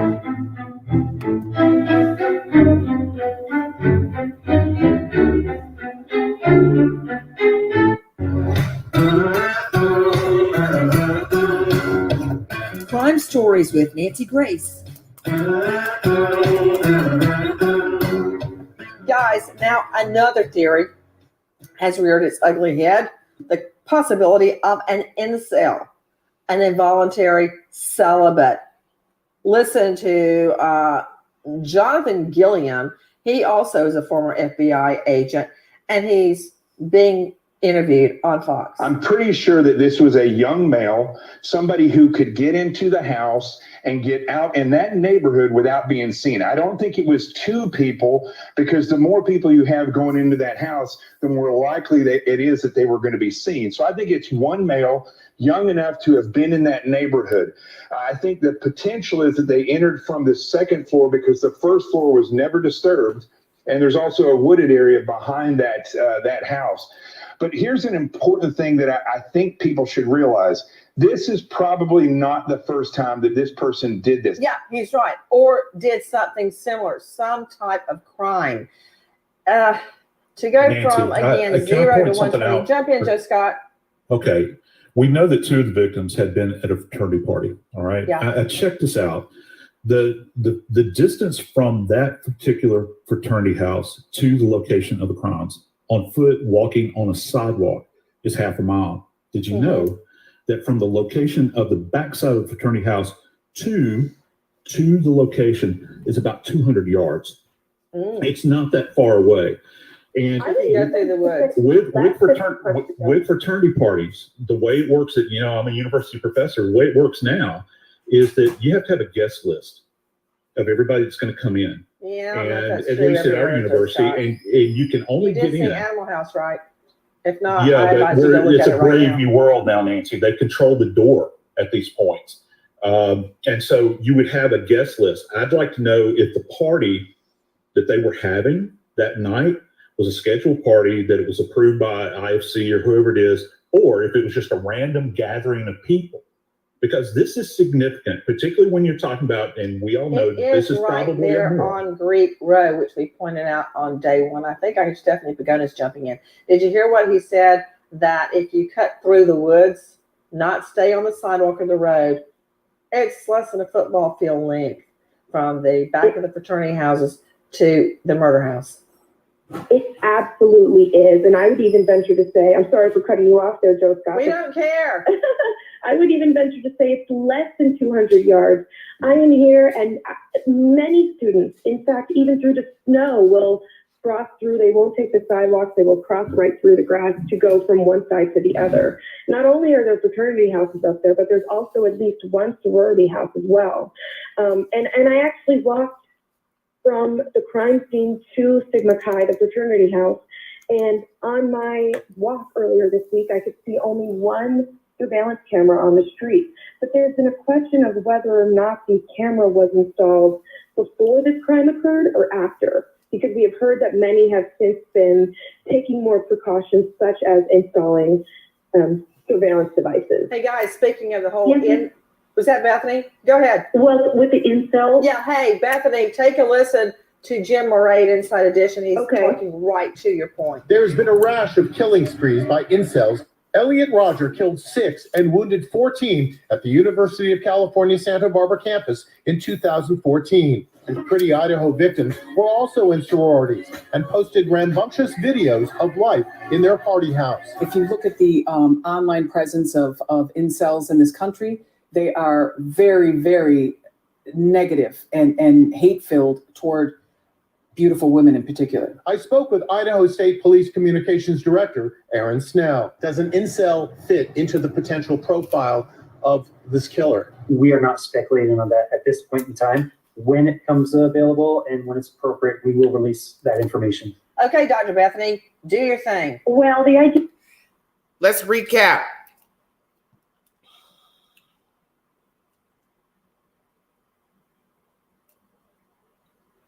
Why kill these people? Who was the target? Once again, Incel. I've got what the F, because I don't know nothing about that. My thing is, you are entitled to do what you want to do. Giving people fancy names, it's just BS to me. You killed the people because you wanted to. You killed the girl, the guy, whomever, because you wanted to. You're insecure with yourself. I don't know anything about this incel stuff. This guy says the first floor was not disturbed. Is that true? We do know that they didn't break in, so that means any door, any glass door or window, they didn't break in. Has this person committed crimes before, but not murder? Perhaps burglary, theft, kidnapping. I brought you the stats yesterday of the crimes in that town from a year ago. 3 kidnappings, I believe, in 2021. Less than 100 assaults. Some aggravated assaults, which we already know the aggravated assault can lead to murder. So far, we haven't heard of any DNA in the CODIS, just these people here giving their renderings, but I'd like to hear it from the police. No, we do not have a match in CODIS. Is this his first time committing a violent offense as murder? Is this a first-time offender, or has this person committed other crimes in nature of rape, attempted rape, sodomy? What? As you know, there's no sexual assault with the ladies. Oh, Lord. Sorry about that, you guys. No assault on the ladies, sexual assault. So did he leave behind anything in the house, such as semen? Could he have ejaculated after killing the women and the guy? Got off afterwards? I don't know. This is not a sexual crime, allegedly. Once again, has this person committed felonious murder before? Just didn't get caught. Or is this a first-time killer? Is this somebody who has other crimes under their belt that is felonious but never got caught? Will the perpetrator kill again?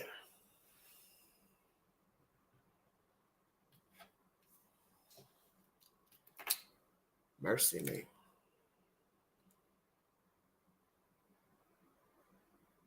Yeah.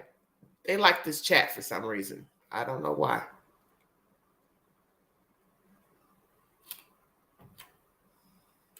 Well, the idea of the incel is that there's involuntary celibacy, right? That he just can't get a girl. And because of that, he hates girls. He's jealous of anybody who can get a girl. But incels, the way they kill is sort of unique in that they do that fish in a barrel kind of shooting like we see in mass murders. They want to terrorize and take out as many people as possible. So on the one hand, these were beautiful young women and possibly one boyfriend of one of the girls. On the other hand, it was stealth. It was in the dark. No one else could see it. So there wasn't this glory mass shooting where the killer triumphs over everybody else, which I think is more the pattern of the incel. One of the ideas about the fraternity, you know, I keep thinking about BTK, not to lead us down the rabbit hole of other serial killers. Kill, Dennis Rader, the dog catcher. Yeah. This guy, which is really common with serial killers, was hiding in plain sight. He was married, had children, had a family vehicle, deacon at the local church. You know, he was sort of like the local Okay, dog catcher. Bethany, before you say another word, I can't believe you're bringing up Dennis Rader, Bind, Torture, Kill. Because I woke up in the middle of the night thinking about Dennis Rader, Bind, Torture, Kill, BTK. Mm-hmm. Why did I wake up thinking about him in the middle of the night? What is connecting my mind with BTK to this? He would see his victims, but he didn't really know them. Yes. Go ahead. What else in your mind? Let me speak about BTK. BTK, to me, didn't seem to have a preference. He killed men and women and children. And that, to me, is a dangerous serial killer because you're not going to be able to connect the 2 to 3 or however many they kill if 1, they strangle 1, a man, 2, beat a woman, 3, shoot a kid. How are you going to know that they are by the same perpetrator? That's how BTK was able to go so many years undetected because he killed different types of people. Maybe a single lady, then maybe over here, an elderly woman, then over here, a whole family. So you couldn't connect them because the manner of deaths were different. And he probably knew that. I'll kill each one different. They won't tie me in with any of these people. He was friendly enough. Come up to the door pretending to be a phone man, repairman, if I'm not mistaken. And that's how he got into one woman's house in a time where people were friendly enough to let you in, believing you are who you say you are. But we know in this day and time, you cannot let anybody in saying, oh, I'm the AT&T guy. I'm here to check your internet. No, you're not, because I didn't send for you. Not, who is it? Maintenance, what you want? Oh, I'm here to check your such and such. I didn't call for no maintenance request. You all better know how to talk to folks.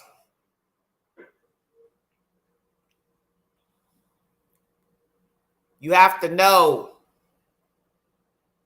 how to talk to people. Don't feel obligated to open your door. Because 1, you're supposed to look out the peephole if you have one and ask the person to verify him or herself.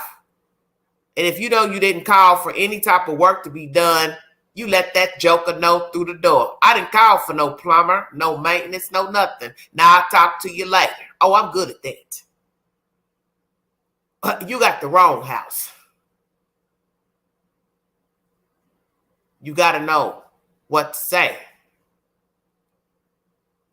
Because that's what they're hoping, that you'll be stupid enough to open the door. And you might get the type of killer that's not going to stand there and talk to you. He's just going to bum rush your ass and knock you down. So you have to know you don't ever open the door for that reason. Soon as you open the door, can hit you in the face with a hammer, stab you, anything. Now you're defenseless because you're now falling to the ground. That's why you don't open the door for people. You don't open it if they say, oh, Pookie sent me, Ray sent me to bring you this. I don't know what you're talking about. Who? Oh, you got the wrong place. Sometimes best don't even answer. just stay quiet. Let them stand out there wondering if you're in there.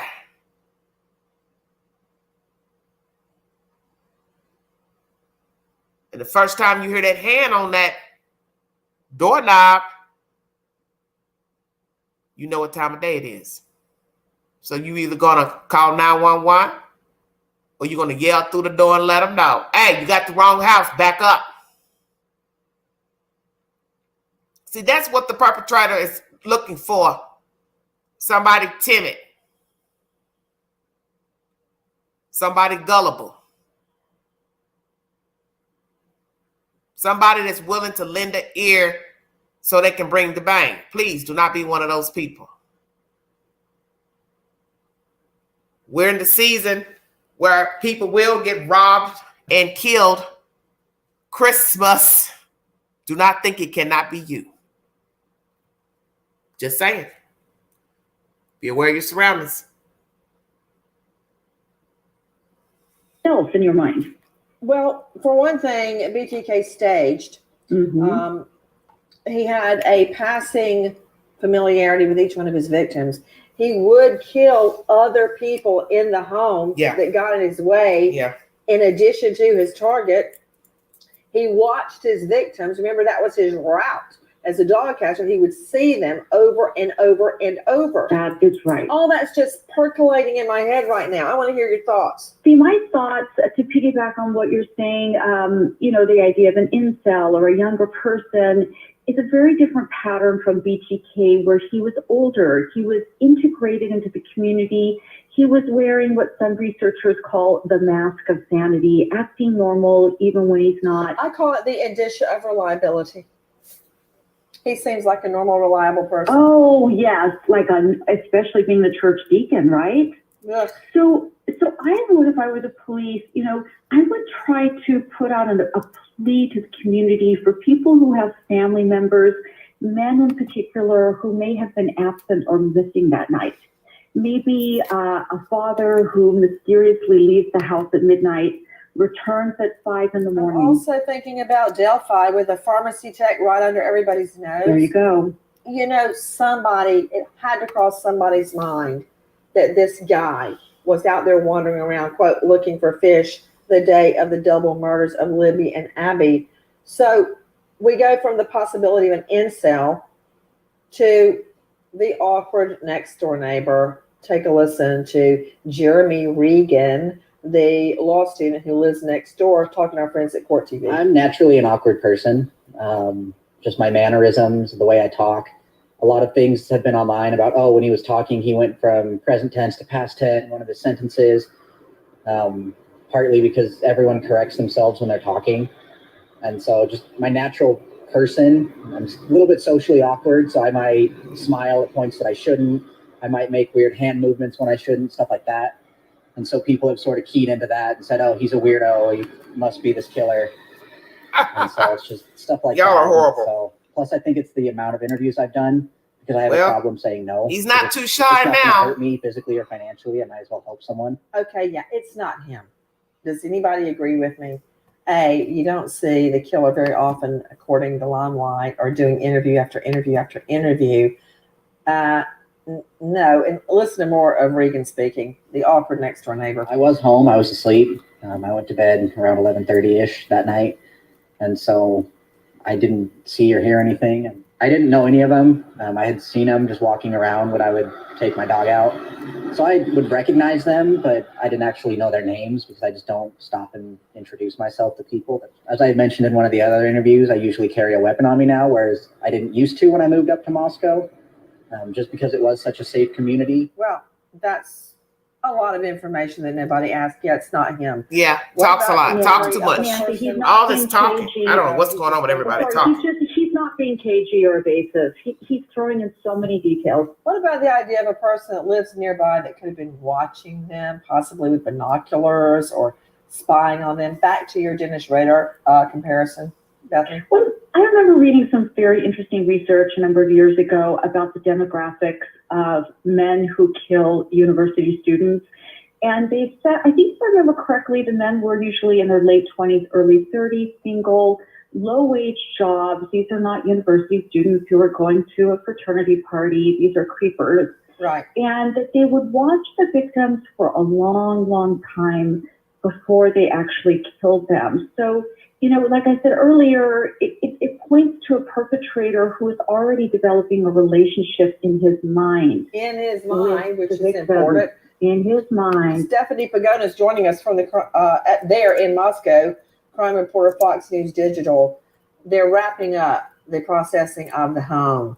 People are all over the cops' backs because we don't have a suspect yet. I'm not surprised we don't have a suspect. I'd be shocked if we did have a suspect. This is a painstaking ordeal, processing all of these hundreds and hundreds of exhibits and blood samples.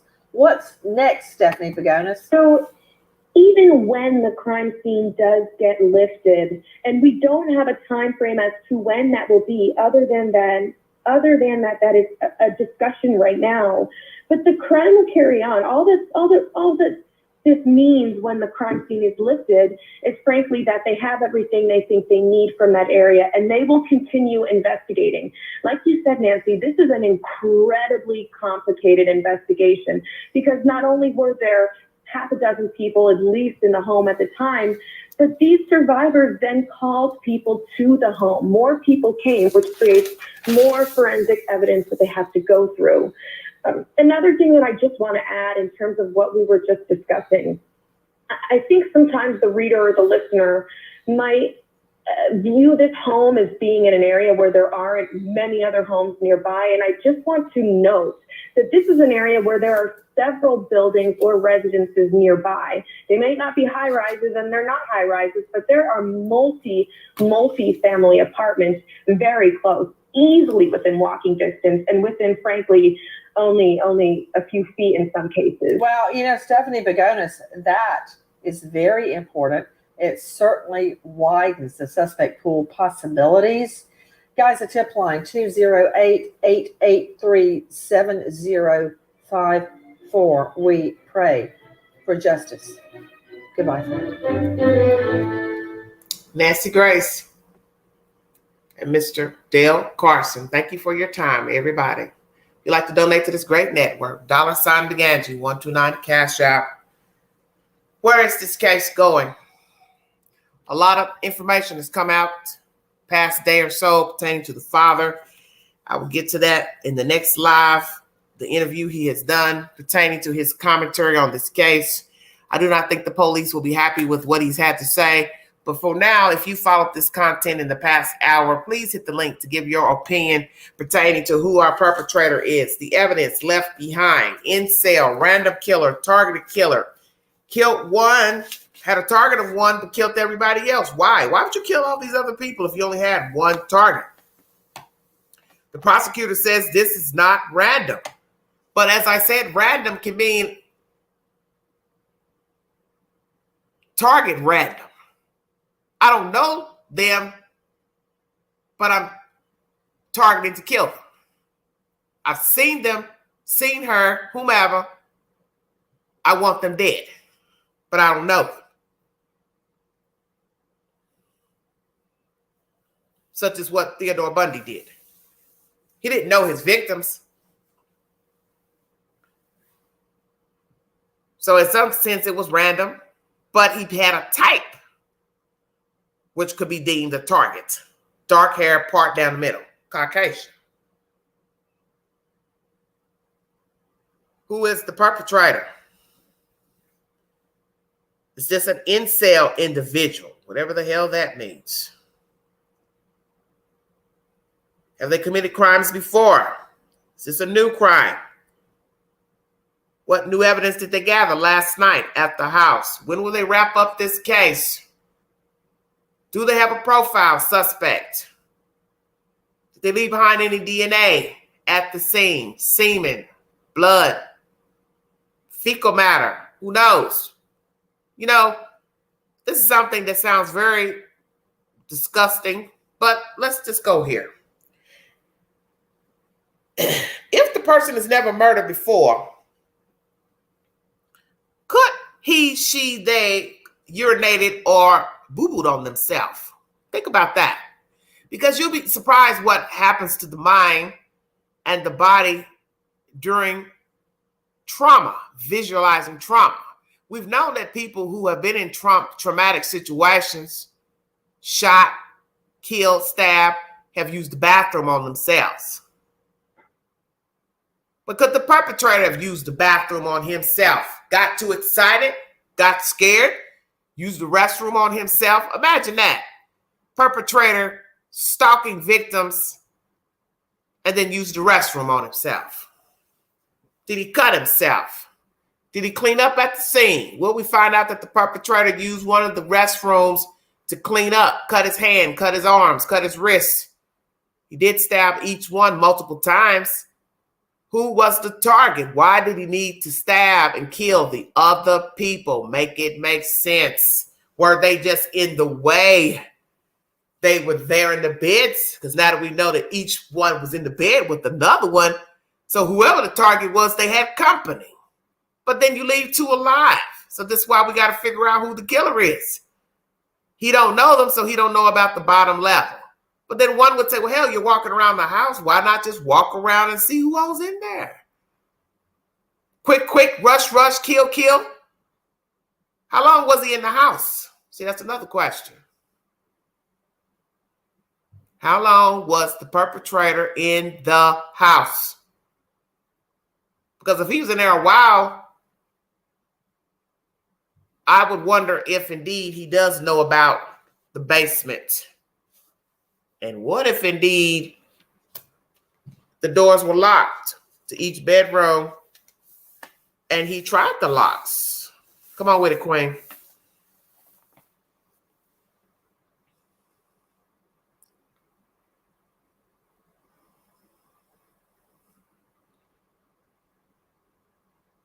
What if he already went to the basement before his hiatus and he decided to fumble with the doors and realize, well, it's locked. I'll leave it be. You don't know.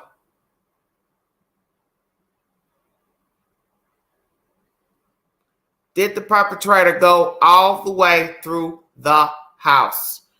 And as I said about 30 minutes ago, for those who have been paying attention to this live stream, if the perpetrator indeed knows the victims, associate of the victims, has been in the house, then he would know about the bottom level. Stay woke.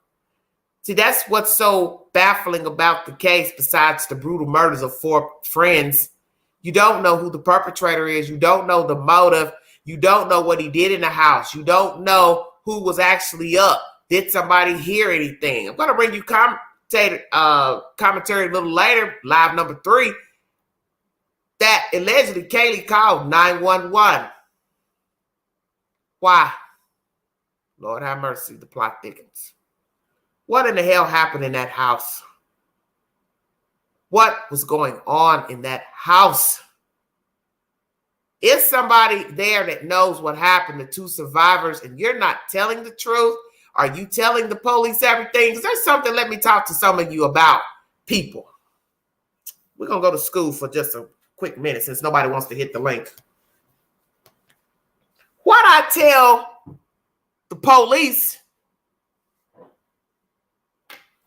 maybe ain't what I told my friend. Uh-oh. They don't hear me.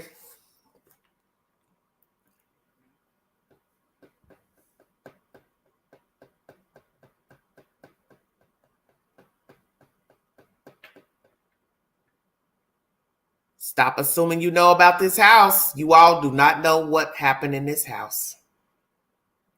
You don't know what doors were open and what doors were closed. You don't know if the perpetrator busted any doors. You would assume he didn't ask to make noise. But if he was there to kill people, what does he care about making noise? Just saying.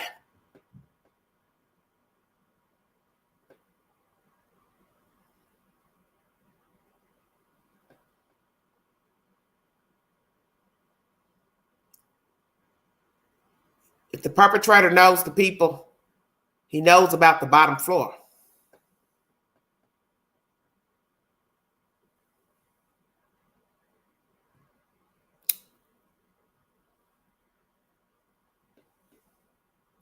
And I was thinking about that now. Did he take pictures? Did he video the crimes? Did he talk to the victims while he was killing them? Did the victims recognize the perpetrator?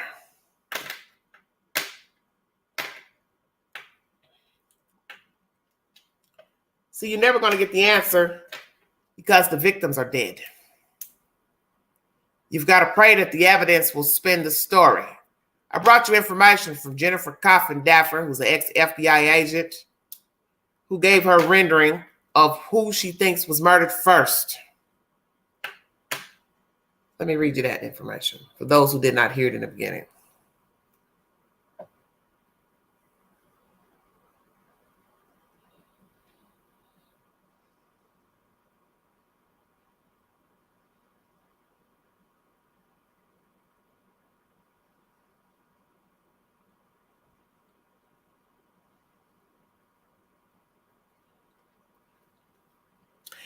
Jennifer Coffin-Daffer believes Maddie was the target.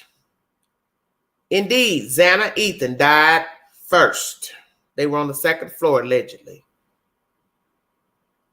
Maddie, Kaylee, top floor, number 3, third floor. Ellie unhappy with release of this. Big clue shows peripheral acquaintance. Ellie will come through. And underneath that tweet on Twitter is the father speaking briefly with Fox and friends. And I played that in the beginning of this live stream. My third live will be about Mr. Goncalves and his commentary to the news. All you have to do is hit your phone. Where you see the link, you hit it with your finger.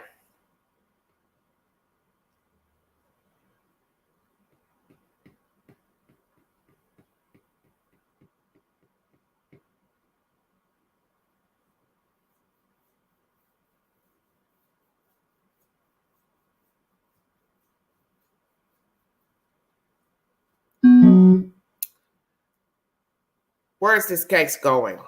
Because there's conflict with Mr. Goncalves, I do believe, with the police department. And I don't think they will be sharing anything with him for the obvious reasons, because he keeps talking. And he's basically talking in circles. And that may become annoying to the police department and the viewing audience. Because when you talk, people assume you have something to say. So if you say, well, I believe one of the kids was targeted.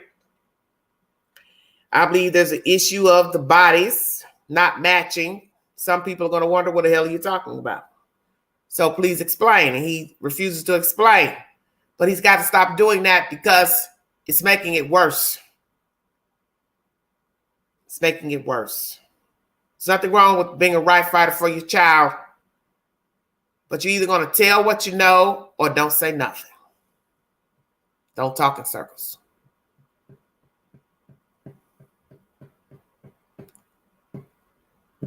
Incel. Killer knows the victims. Knows of the victims. Lives near the victims. Been in a house. Knows the house. Don't know the house. Random, yet targeted.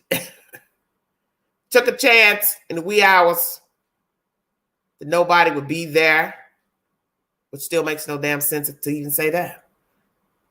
Because 5 women were living in the house. Maybe he just didn't care who was in the house. I'm going to kill them anyway, so it don't matter who's in here. Stay woke. Not even caring if perhaps one of the girls had a gun. What if one of the girls had a gun? Busted in and they were able to get the gun. My. And what are the odds that both rooms where these murders took place, 2 people were allegedly sleeping together? But I believe Ethan was out of the bed from Xana and found on a floor somewhere on the second floor. So did he walk up on the killer, getting a drink of water, going to the bathroom, whatever? Was he up watching a movie by himself? The girl went in the other room, go to bed. What are we saying? This perpetrator must be strong because Ethan is a tall boy. He was a tall young man. So that means our perpetrator can hold some weight. And if he's thin, he's strong.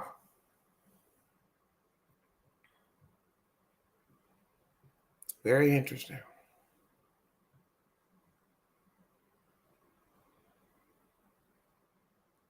Hello, Jana.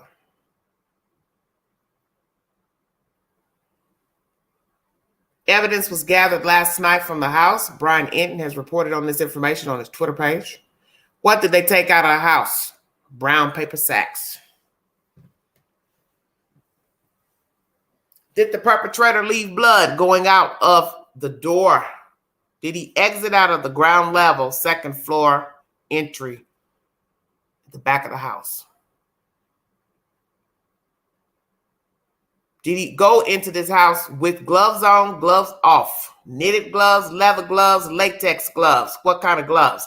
Did he wear a mask, such as the knitted kind where you have just the eyes and the mouth open? Did he have on a surgical mask, the kind we've been wearing for COVID? Hat on, hat off, toboggan, baseball cap, skull cap. What did he have on? Short hair, long hair, medium length, bald, thinning hair. What evidence was left behind by the perpetrator? Fibers from his clothes. DNA under the victim's nails, fake nails. Did they pull on a beard, mustache, scratch the face of the perpetrator? What will DNA reveal under the victim's nails? It is said that some of the victims fought back. So we've got 4 victims who fought the killer back. 2 girls sleeping in the bed together. You know damn well one would wake up while this thing is pouncing on the friend. Imagine turning over and seeing someone brutally stabbing your friend to death. So he's now fighting 2. So now let's ask ourselves, were both found together as said? We don't want to say the father's lying, so we'll say, okay, well, they were found together. So then you got to ask yourselves, what were the odds that one couldn't get away? Stay woke. 2 girls in the bed together. You stabbing one. Did you stab her so hard the first time she couldn't move as not to get out, run away? What was the second one doing when you stabbed the first one?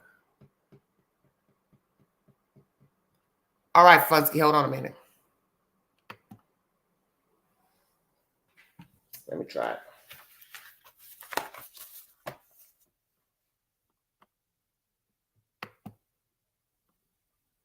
Did one try to run out and he put her back in the bed?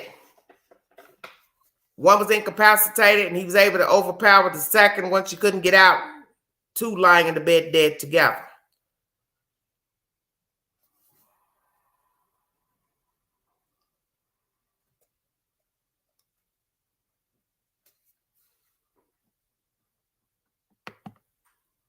Very scary. I can't imagine fighting for my life by being stabbed. And I definitely can't imagine being in the bed with somebody else and they're being stabbed. What would I do? Do I run out? Attempt to run out? But wouldn't the perpetrator chase me? How did he go in that room with the 2 girls?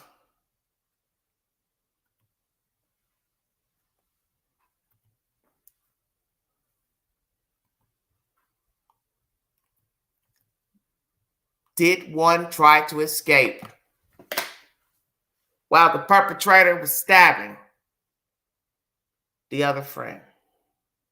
Or he got a hold of one, incapacitated her, and then jumped on the second one and started stabbing simultaneously. Because now you have to think about two in the bed. How is it not one was able to get out to survive? Run for help. I want you to think about that.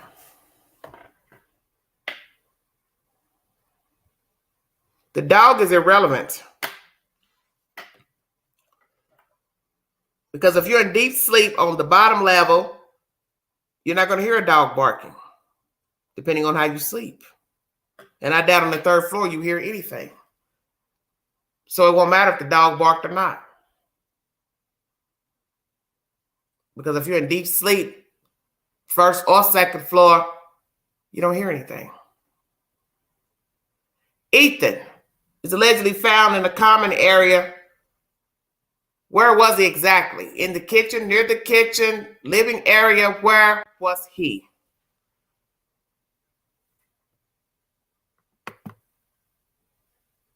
Beth?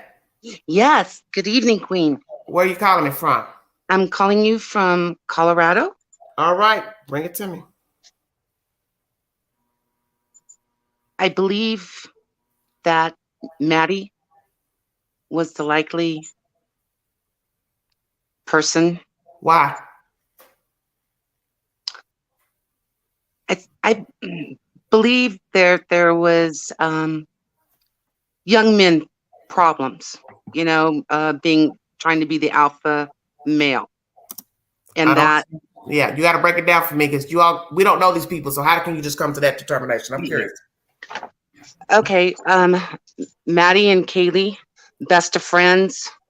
Kaylee had a boyfriend for approximately 5 years. Kaylee and boyfriend break up. Boyfriend, I don't know what he's doing around Kaylee in the school if he's not in college, since he's at least 5 years older. Who's 5 years older? One of the Jacks. Oh Lord, I'm so sick of hearing their names. I don't know what to do. And then Maddie had, a boyfriend, and I believe that breakups are very hard on when you first break up. It can be very violent, and we don't know the reasons why Kaylee and her ex-boyfriend broke up, what the situation was, because she had moved out. She came back to show Maddie her sister. Do we have proof that she moved out? Yes, her mom stated that she had moved out at one of the interviews with, I believe, well, then where was she staying? Banfield.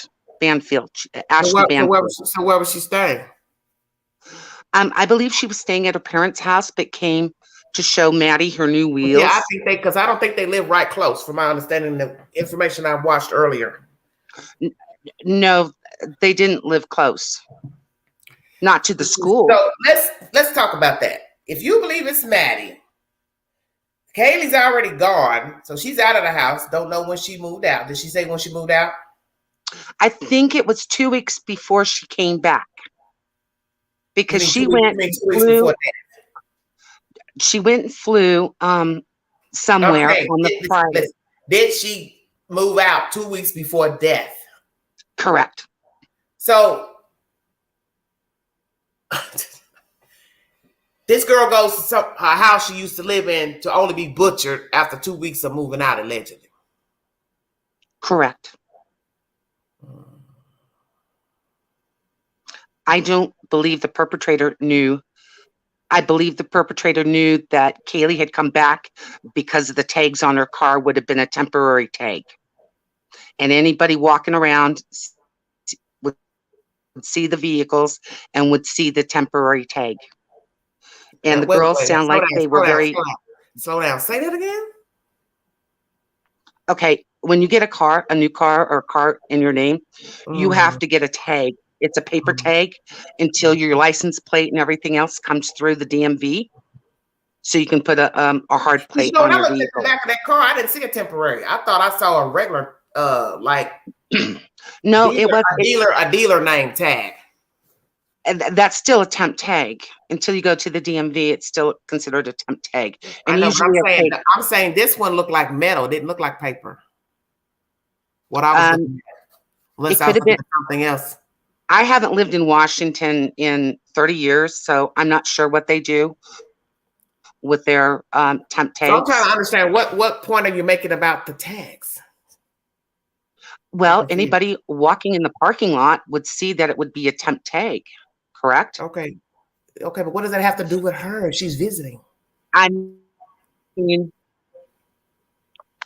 well, but if Maddie's boyfriend or Kaylee's ex-boyfriend happened to be walking around and seen the vehicle there, they would He's thinking maybe that she's got assume company. being But on. why would you assume that? Listen, why would you assume that when you know this is allegedly what everybody keeps saying from gossip? This is a party house.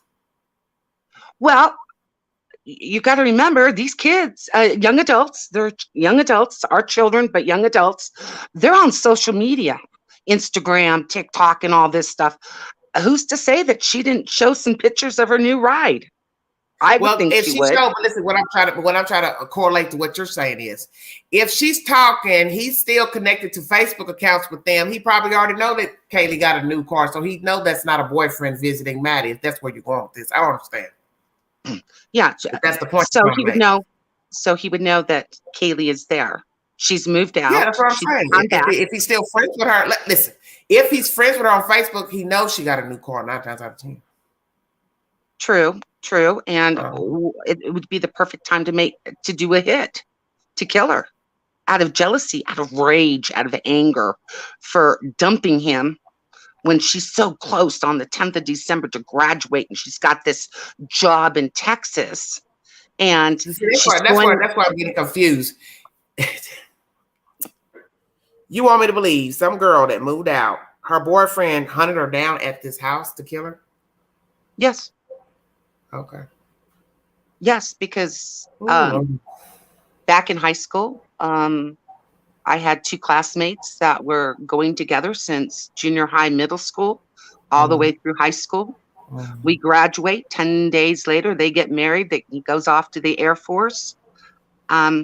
His wife comes back. One of my friends comes back. She's got a job. She's working. And she tells him that she no longer wants to be married to him. And within a week, he stalked her and he killed her in the grocery store parking lot. I had a coworker that was with a female, his girlfriend. They broke up. He tracked her down, he shot her, and then he shot himself. It does happen. And that's what I'm thinking. Maybe the statistics will show that it's more of a boyfriend husband. Well, which girl? Because I'm getting confused. Which girl was calling one of the Jacks over and over again?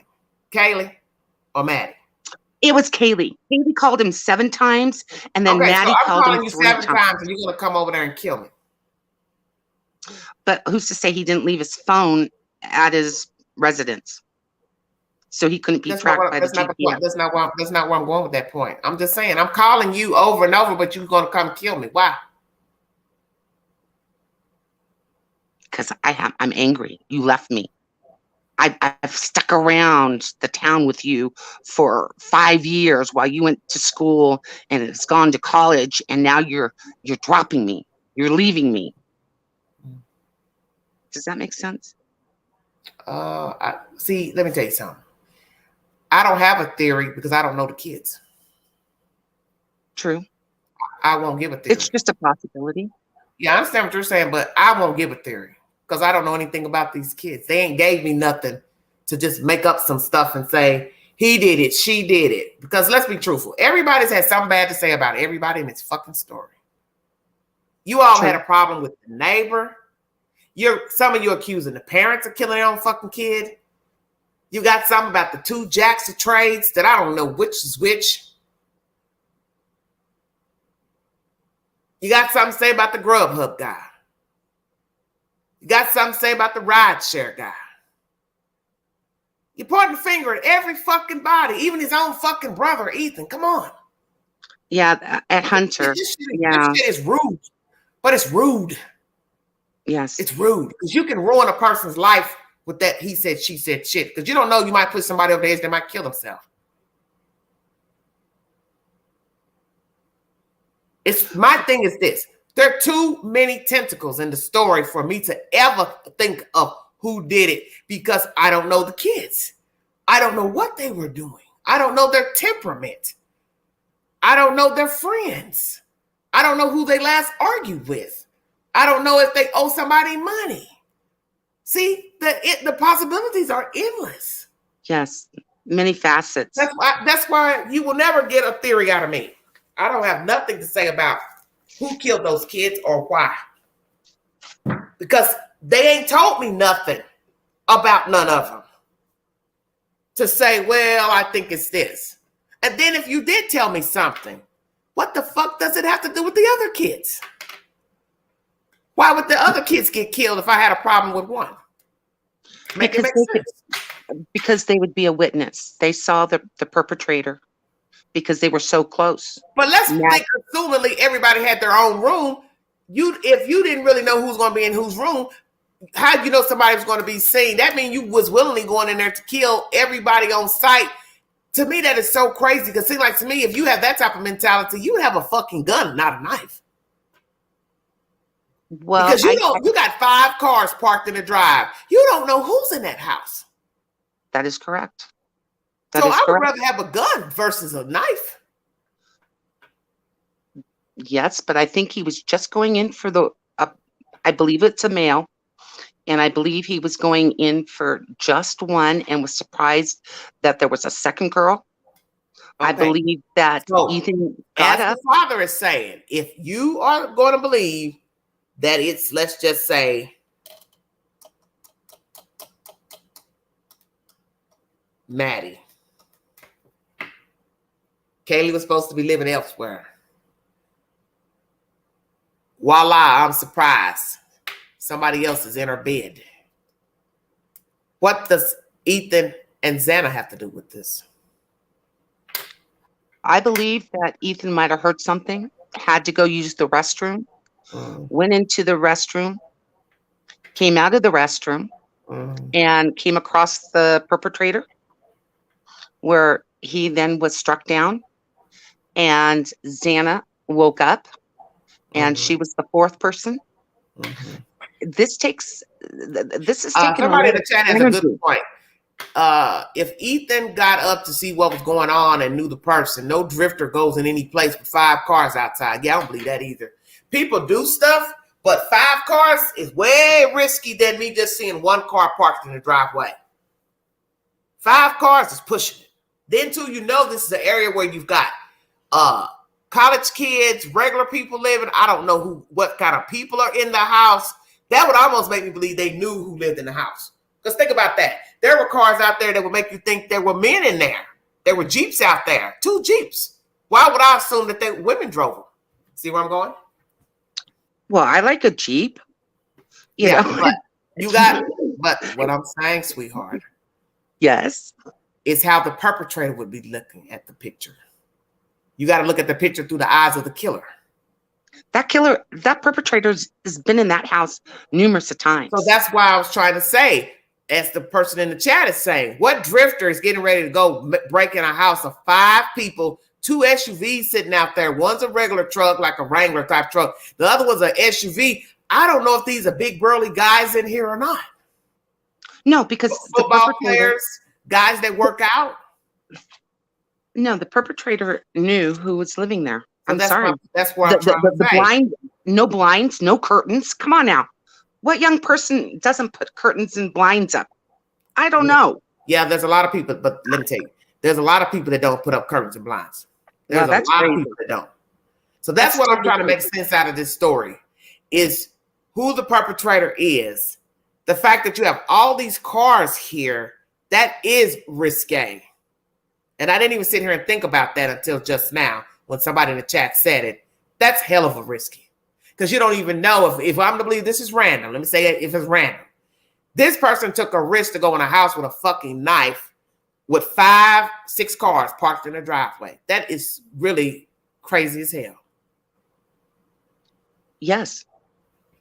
Because you don't know if the people in the house have a gun, rifle, shotgun. This is Idaho. No, you don't. But if you're enraged and you've got that much anger, I don't think you're really going to care. But then when if you it's start, random, I don't care about making it out alive. I just want you to think about everything that you're saying. yeah, I don't think he really cared if he made it out alive or not. If somebody had a gun and shot him. If it's random. If it's random? Yeah. So you're not thinking about random because you already got an idea in your head. So you're not really seeing if we think it's a random person. You're stuck on they know the person. I'm saying, what if it's random? Why would I walk up on a house with 5 damn cars, 2 Jeeps outside, could be men, could be all men in there with a fucking knife? Not thinking that they could listen. Not thinking that they could overpower me. Listen, he's not going to go there. Me. What? He's not going to go there. He's not going to go with 5 burly men. This guy has been stalking. Listen, that's the point that I'm trying to argue versus somebody that knows the house versus a random person going in the house. A random person, it just seems crazy that somebody would want to go in a house that you don't know who those cars belong to. You don't know if it's a whole lot of other people in the house spending the night. They're up playing cards. They're drinking. You know what they're doing. That's all I'm saying. It's not random. Guys haven't been in that house since 2019. It's been nothing but females with no curtains and stuff. The person could sit out there and observe with binoculars or night vision and see what was going on. Let me give Janine's comment. What if somebody applied for an apartment, got turned down, felt judged, humiliated? What if the person freaked them all out and it showed on their faces? I don't know, just a thought. Okay. Thank you, Figment. Thank you. Welcome to Everyday Shenanigans. I don't have an opinion. Let me make that clear to everybody. I do not have an opinion of who killed these kids. I do not have a motive. I will not give one because I don't know the kids. Queen, do you think this perpetrator took a token or little trophies from the girl? Yeah, why not? And what do you think they might have been? Underwear, bras, anything, jewelry, what? Anything. Do you think he was wearing like a hazmat suit and booties when he committed this? I don't know. Do you think he took a shower in one of the restrooms?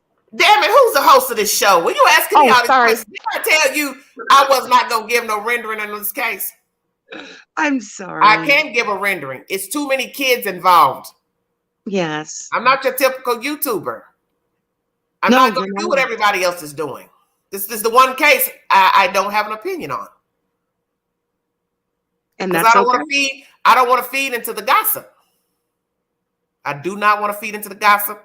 I do not want to feed into the he said, she said. I don't even want to feed into the shit that Mr. Goncalves is spitting out now about Target, this didn't match this. Because let me tell you what's getting ready to happen. Those people say they're close to him, but who's to say that one of them don't get offended by him saying this new stuff about the bodies don't match up and this and that? He's treading on thin ice. He needs to stop talking. Well, the police aren't going to talk to him. He needs and to the victim's assistant. That's not what I'm saying. The stuff he's saying is going to eventually offend one of the parents. Where was why does what happened to your daughter got to match up with somebody else in the house?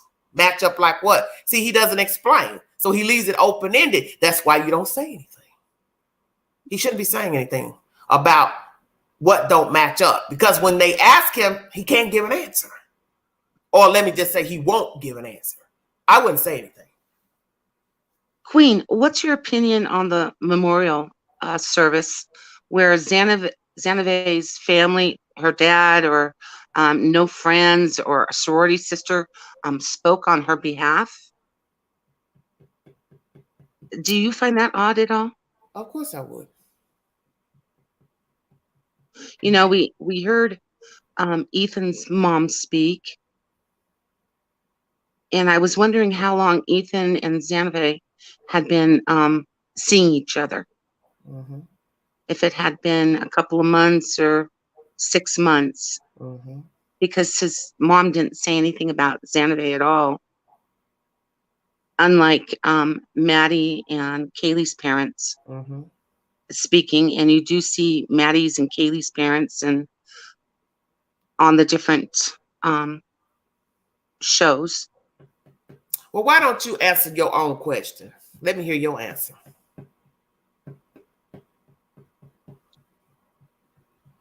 Again, it would only be speculation.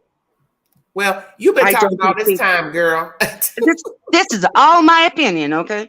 Speculation.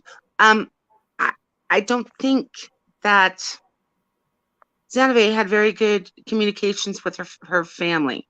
I don't think so. And I don't think she had That's maybe obvious. That's obvious in the interview with Banfield that I played. This and woman knew nothing about her daughter. No, but I'd rather have had her father. I'd rather have had her siblings do it rather than her mom. Her mom seems to be having problems of her own. She should be lying on the DL. Should not have done any type of interviews whatsoever. But she did. You know, Yeah, she but just she got did. out of jail. You know, But she did. No, she did. She, you know,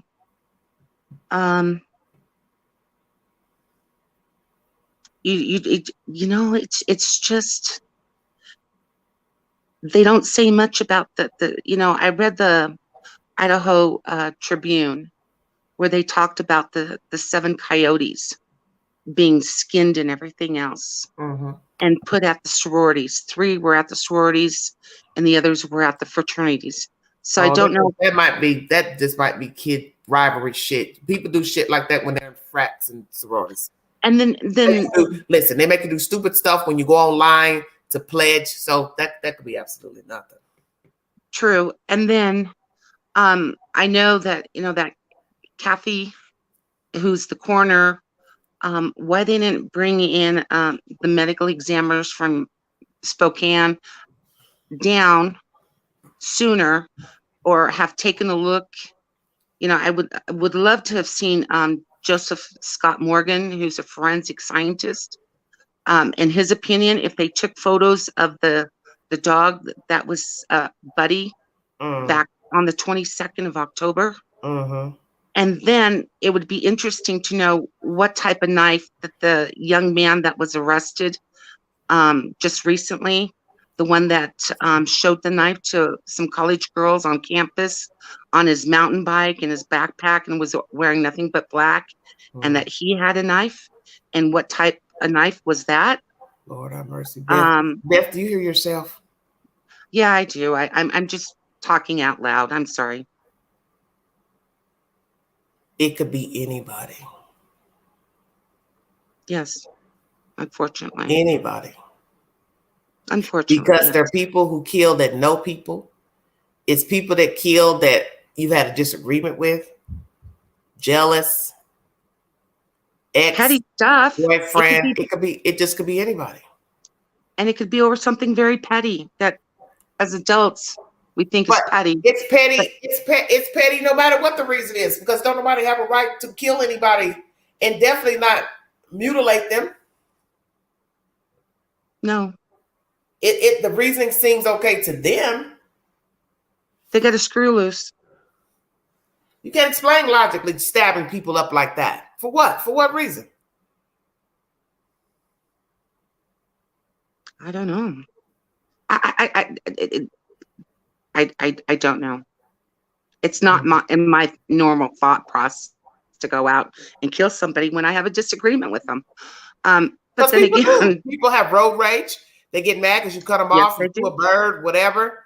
People don't really need a reason. In their mind, that was the reason, but we already know it's illogical. And that's why you have to be careful if you follow them around the corner to try to tell them off. Hey, you cut me off, blah, blah, blah. Next thing you know, they pull a gun out and shoot you. Yes. Yes, they do. And you can look at them wrong. So let's go here. I don't know if I asked this already. We're going to start from the beginning. Who was the target? I believe Maddie. So why kill the other kids, Ethan and that girl? You're saying he killed that McKaylee because she's in the bed with her. Then why go down the stairs? Because we don't know if he came in on the second or what. Because I believe that Ethan was found on the floor on the second floor. He was not found in the bedroom. Okay, but what So I'm saying, I believe he was they're surprised. the third. They're on the top. So let's say he came in on the second. So he went and killed to the them third. first, and then came downstairs and confronted this guy. Yeah, he came out of the bathroom, or he heard something or whatever, and he went out to investigate, ran into the perp killed him, and then Xana realized that Ethan wasn't next to her and was stirring, possibly getting up, and he went and killed her because she saw him and she could ID him. You're basically saying these people looked in the eye of the killer that they knew. Yes. Imagine that. This is personal.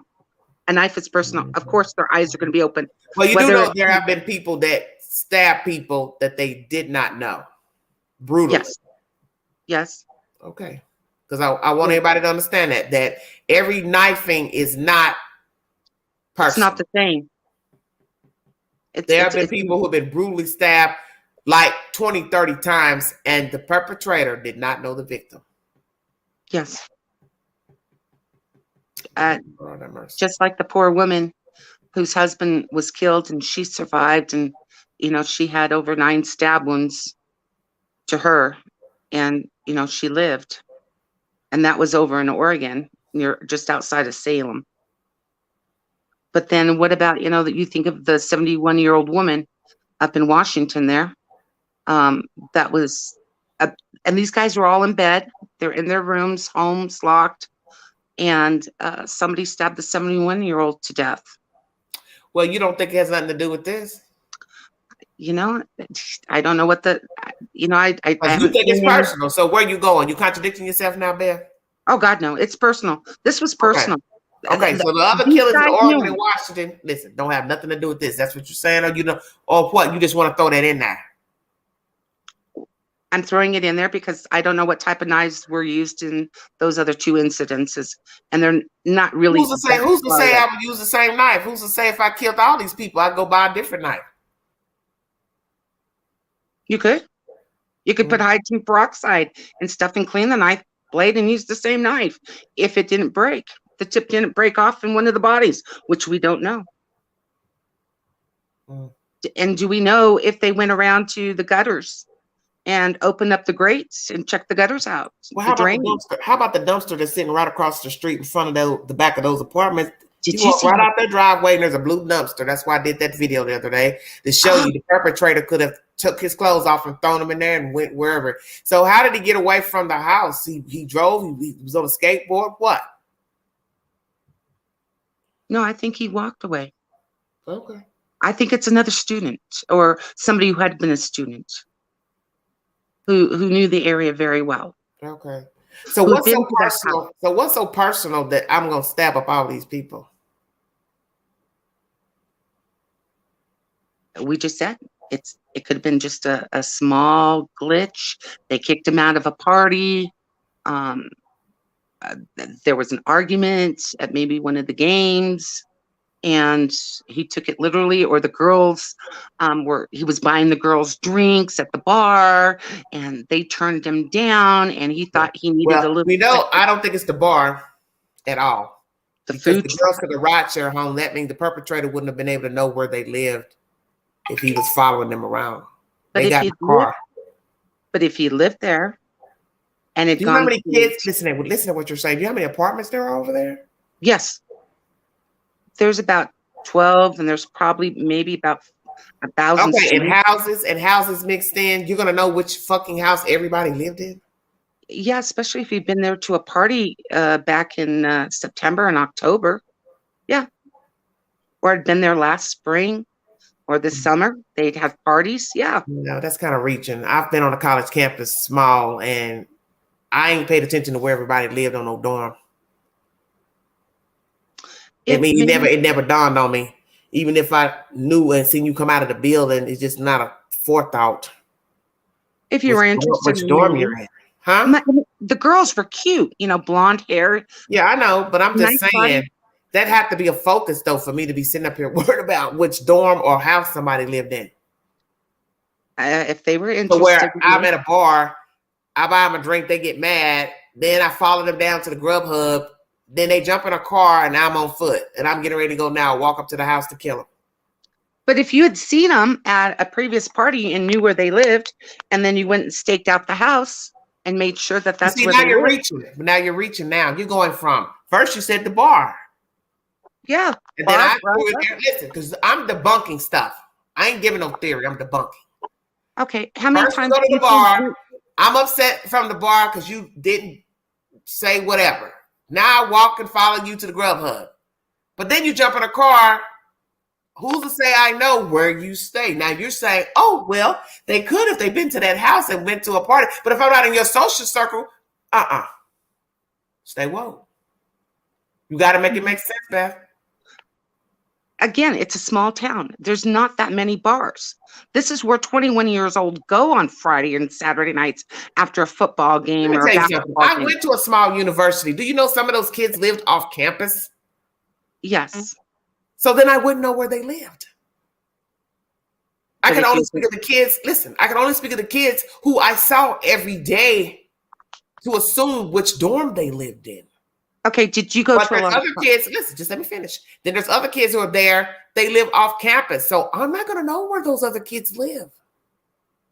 You're trying to put everybody in this tight circle that we don't have no proof of yet. I'm just wanting you to think about what you're saying, because I'm not here to claim anything. I'm just saying make it make sense. If it's just somebody that got upset at a party last year or 2 years ago, I see you out tonight, you're not paying me no attention. I walk and follow you to see where you're going, and then you get your food, you run, take a ride share home. But who's to say I actually know which house you live in? That's just the street. Oh, gee, the windows are open. There's no curtains. You'll find them real quick if that's who you're looking for. This is a hunter mentality. I am hunting. Beth, I am on the hunt. Beth, you showing out now. Come on now. I'm sorry. But you're too stuck. Let me tell you, you know what's going on with you? You're too stuck on that theory. Well, I think because it's you're going, let me tell you what you're doing. You're going around and around now. I think it's somebody in the circle. I'm just going to get upset out the blue and say, I want to kill these girls because they didn't pay me no attention tonight. But yet, we don't know how the person got there to the bar. If they're in a car, a bicycle, a tricycle, they walk and follow the girls over to the Grub Hub if it's in walking distance from the bar. And then I'm saying to myself, well, I'm going to make my move. I'm going to try to do something to them. But then they jump in a car. You got to prove this person even knew where they live. And you're just assuming because this is a small university that he knew where to go look for them. They could have lived across town. Yes. Now, do you understand what I'm saying? Yes, I do. Yeah, they could have lived across town. Oh, they could have lived across the river on the other side in Washington. Oh, Lord, wow. You know. Beth, you got to let this go. You got to let this go, baby. You're gonna make yourself sick. This is why I don't have a theory. Yes. And I'm not trying to be mean to you, but this is why I don't have a theory. Yes. Because I don't know the kids. I have no idea what those kids were doing. I don't know who their friends are. I don't know any altercations they had. I don't know if they owed anybody money. I don't know if somebody's been doing private dances for somebody and somebody wanted a date that night and they said, no, I'm busy or I feel it. You understand what I'm saying? You don't know. We don't know the kids. Nobody's brought us anything negative for me to start saying to myself, okay, well, maybe this is a possibility why somebody killed. And then when I look at it, I have to also use some reasoning. Well, then why the hell did they kill all these other kids? Why are you killing these other kids? If I got a problem with one, why am I killing everybody else in the damn house? It's collateral, but the other three were collateral. Okay. I'm sorry. They were collateral. They were there. They witnessed something. They saw something with their own eyes, and they had to be eliminated. I'm sorry. I just feel so bad for their families and their friends. Wow. And I wish, if were these young people involved in sport? Well, the only way you are going to find out who the killer is through DNA or surveillance. But people just sitting around trying to figure out who the killer is, how are you going to figure out who the killer is? Well, hopefully, come on, using that much effort and exertion. Somebody says a good researcher can figure all those things out. You mean a detective? A detective. That he left DNA on their clothing, bedding, because of sweating. And if he did defecate himself because of coming down of the exertion, that they get him that way, or he started vomiting. Do you believe there's DNA under the women's nails and of Ethan?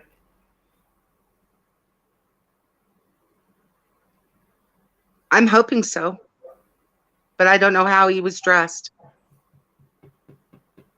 They would get something around the face, maybe the neck. Yeah, could have pulled a mask off if he had like a knitted mask where you had the cutouts. Yes.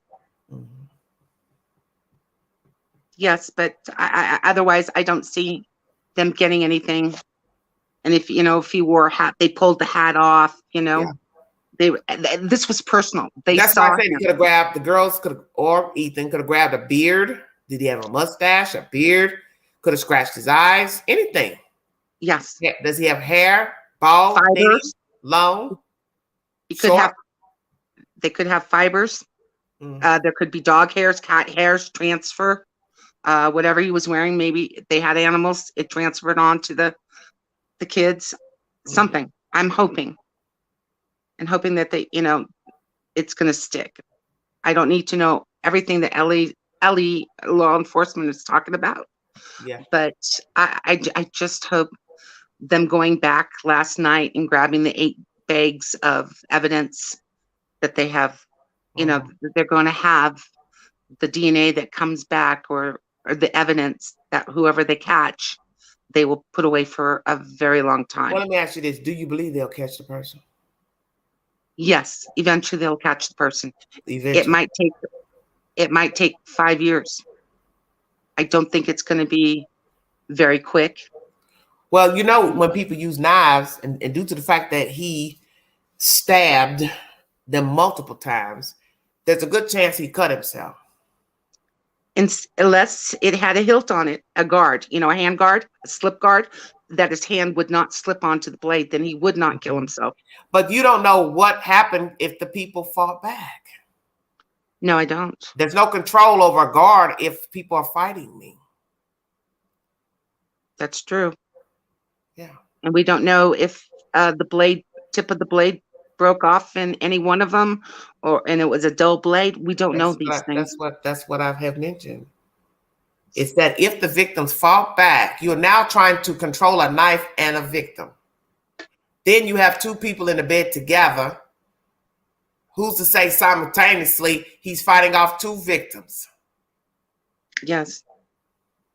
Unless he used chloroform and brought chloroform with him, and he was able to put it over the knife. Let's just say that. Well, it could be anything. It could have a stun gun. I don't know. Yes. He dropped the knife trying to fight off 2. One's trying to get away. Now I got to stop stabbing this one to go try to drag that one back in the bed. See, you don't know. We don't.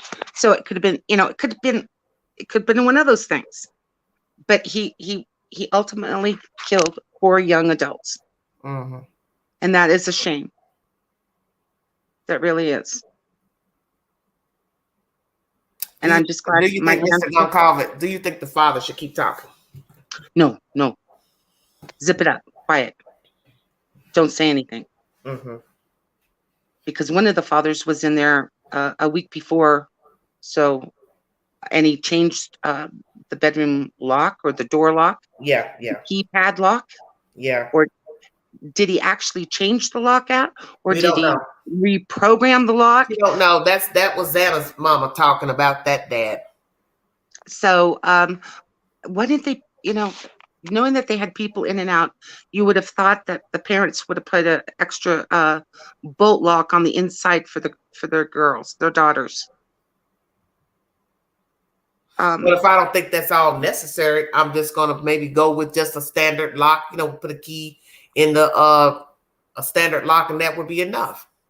Yeah, See, and that's then why I was asking, did the house have security inside? Did it have outside security? Somebody in the chat said it had an outside.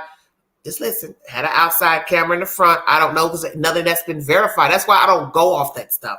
If I don't have the police tell me what the fuck is going on in the house, they don't tell me about security, outside, inside, that they found maybe camera stashed in the girl's room, I can't bank on anything. No, I didn't see anything mounted. I didn't see anything mounted on the exterior, in the front, on the ground floor, first floor, or the second floor, or off the balconies. I didn't see any cameras, like the ring camera and Ashley stuff. says maybe the perp was invited over. I've brought that theory as well. Was he invited over perhaps by the girls on the bottom floor, and one of them fell asleep and he decided to go play a little hanky panky? So is that possibility? Mm-hmm. But the LE would maybe bring him in and take a DNA sample from him and everything else. And then it would be solved a heck of a lot sooner. So what now? I said if one of the girls brought a young man over and was doing a little hanky panky, and he went upstairs and did what this terrible. Yeah, because it could have went like that. Well, then what? Just listen. I invited you over. Yep. We do our thing. I go to sleep. And then you know about the other girls upstairs and you decided to play some funny games. And then after you kill everybody, you leave out. Yes.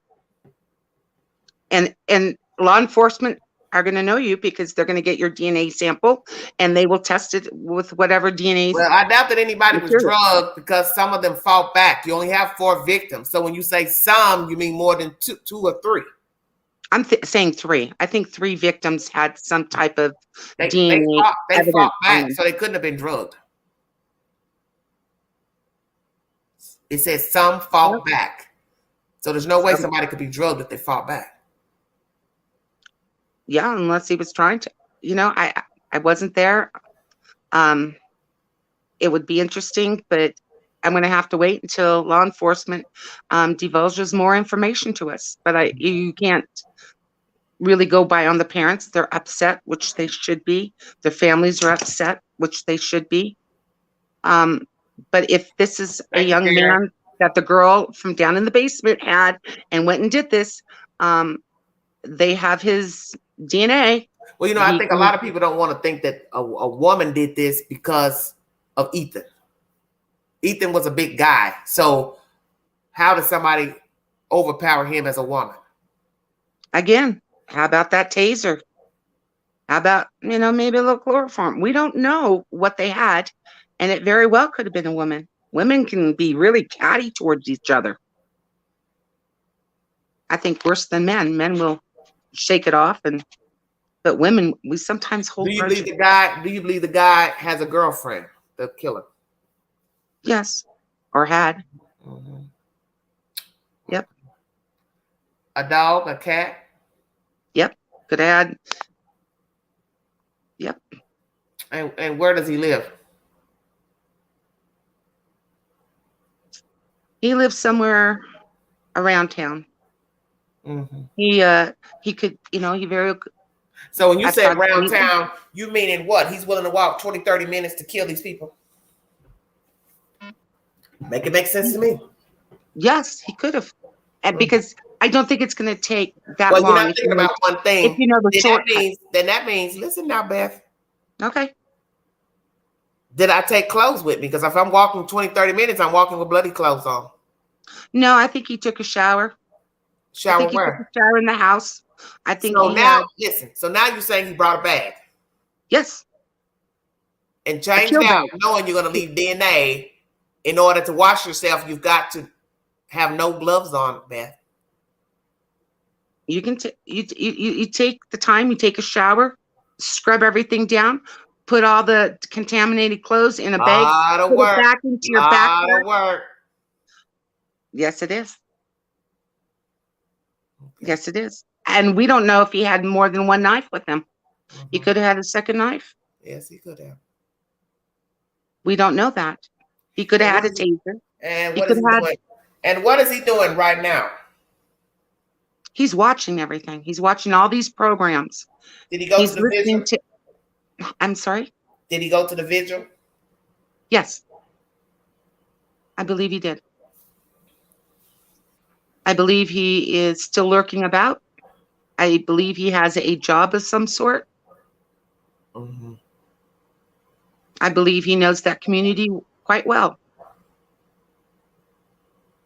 And if he stayed waiting for somebody. Exactly, Lance. He's crazy either way. Thank you.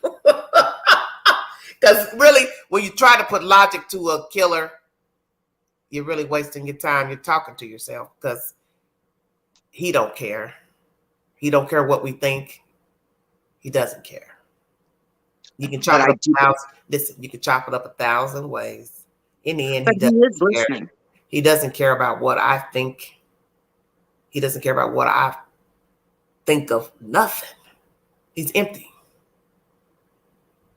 He is. He's empty. Yeah, has he killed before? No.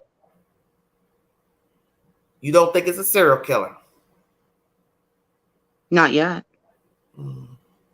Well, he's killed before, so he's there. Yes, but I don't think he gets that serial killer. Why not? Because there was 4 at the one place. It's not like he's hit 4 different people at different areas or locations.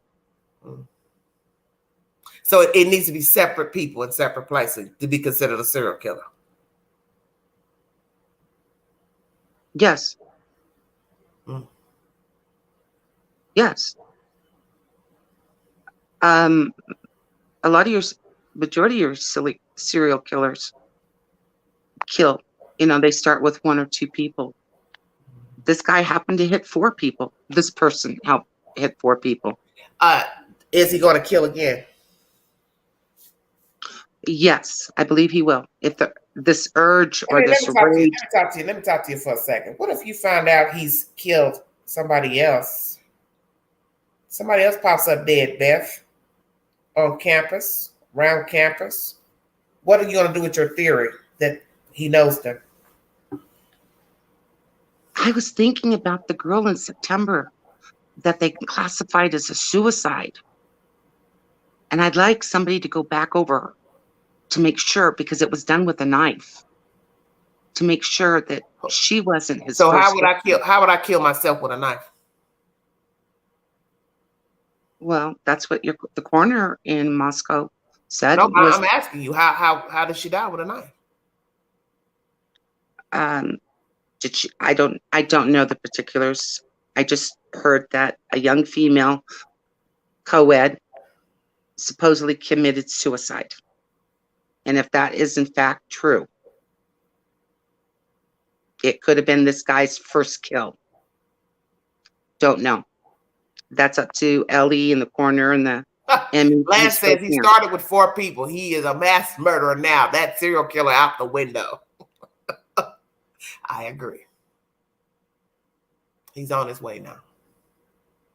Yeah. Well, it'd be. And I think that's what will probably shock people is if all these theories everybody has is totally off, and you start having somebody else pop up dead. Yeah. Because he has probably a thirst for this if indeed it's not personal. And you still kill other people if it was one target. You still took the lives of other people if we believe that theory. Yes.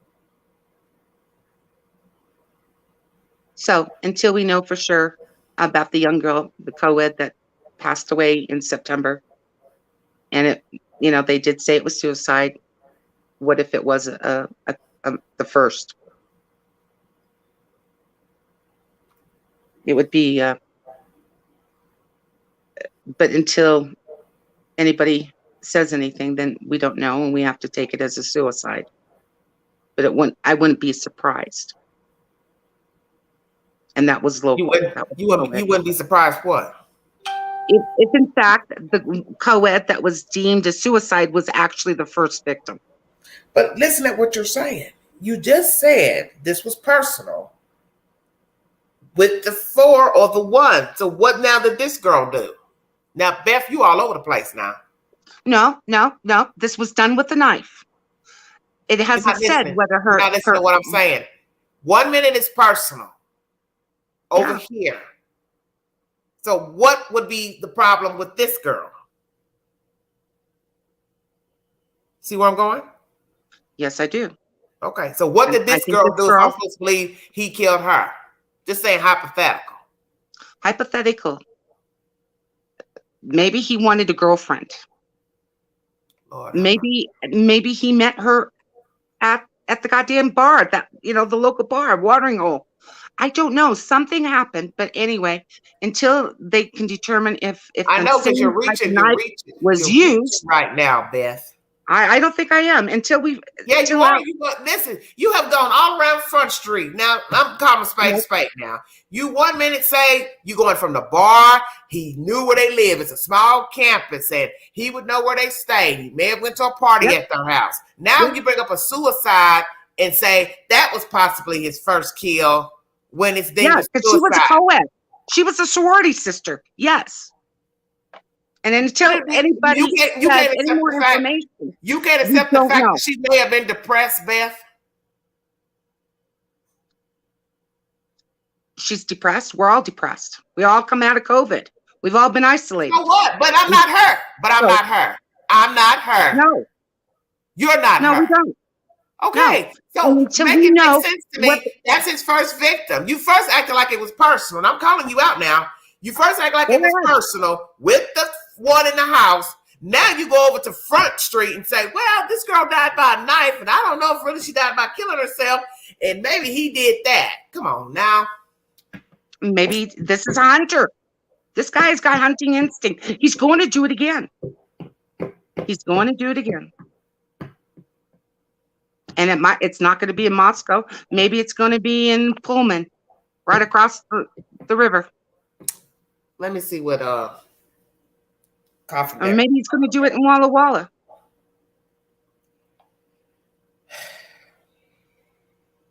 Lord have mercy. Or maybe he'll go up north. Well, if he was somebody that's clear, he ain't going nowhere. This just came in 13 minutes ago from Jennifer Coffin, Daffer, ex-FBI agent. Kaylee's injuries were significantly more brutal at News Nation. We believe from this new reveal, Kaylee was the target. FBI likely upset with this reveal, but expect as time goes by, slowly due to the case complexities, more clues to leak. Lord, this is a mess. Thank you for that in the chat. Lord. Around the maypole we go. No. Y'all going around it. I ain't going around it. No, you're going to sit on top of it and watch each ribbon go around. Yeah, but the one thing I'm not going to do is I'm not going to speculate. Yes. This is just the one case. I refuse to do that. My spirit told me don't do that with this one. So I'm not. Yeah, they say something and then they backtrack. They say something and they backtrack. It's bring it out. Police ain't told you nothing. So when you say they, you're speaking of Goncalves. He's the only one talking. Nobody else is talking to him. He's talking. Kara's now talking. Police ain't told you nothing about who wounds were worse, who's on first, who's on second, who was found where. This is all those kids allegedly who were at the scene when the people passed out. Goncalves and Kara. Those are your culprits for this damn mess. What about the mayor? And what about Santa Claus, the prosecutor, Mr. Bill Thompson? What do they have to do with it? I'm talking about the people talking.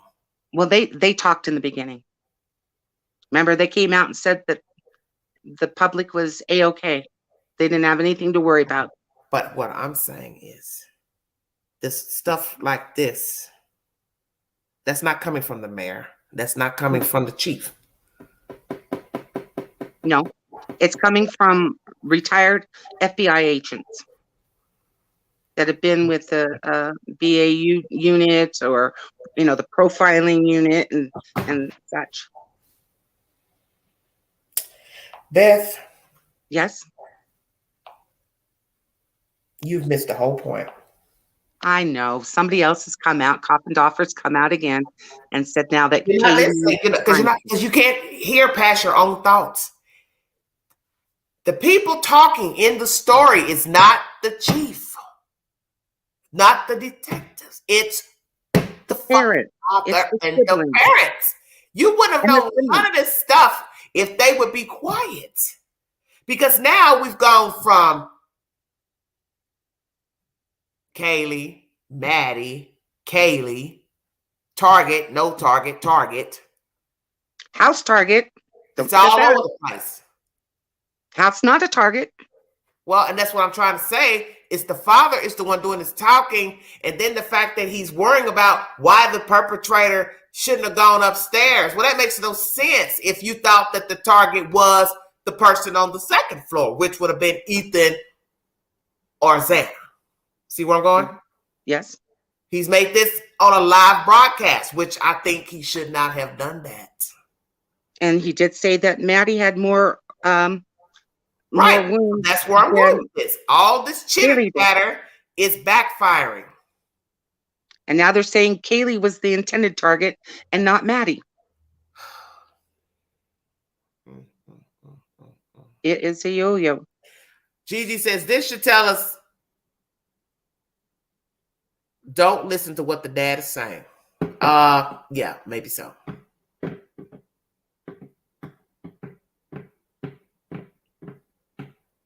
Exactly. Because this is bad. This is real bad. It's too much going on. This is why you don't talk about who got worse stab wounds and talk in circles to insinuate this victim was worse off, because this just ain't good. Now somebody is still talking. I just brought an interview earlier, partial. I was going to do a live number 3. I still plan on going live number 3 pertaining to what he said. And now there's more stuff that come out since that first little part of information from Goncalves. The father needs to go to a corner and hush. Go grieve like the other 3 families. I'm sorry. 27 interviews is a terrible look. Wow, Amber, I did not know that. Okay, thank you. Interesting. Remember, we don't know them, the parents. Think of them as anyone you see on YouTube in the chats. Exactly. You know the parents are an awful lot of emotional trauma and pain right now. Yes, it's me. I know that. But you have to also know that sometimes that the things you say can make the situation worse. We get it that they're grieving, but this round and round playing with the news broadcasters about who got it worse is just not good. You either just gonna say it or not say it. But the insinuating, it's gotta stop. Just say it or keep your mouth closed. I'm okay. I really wish he didn't too. I understand his frustration, but he's only hurting the investigation, dripping information to the killer. Yes. Because that's what you all are forgetting about with the theories. The killer's still free. And he's listening. So he likes Beth up here. No. Yes, he do. Why Excuse wouldn't me? he? Yes, he likes you. Oh, because I'm going around and around as a Red Robin. Well, because we don't know who he is. Yes. So he's enjoying all of this. Listen Yeah. at them up there. They think they know me. Right. They He's think getting they know good who laugh. I am and why I killed all of them. Yes.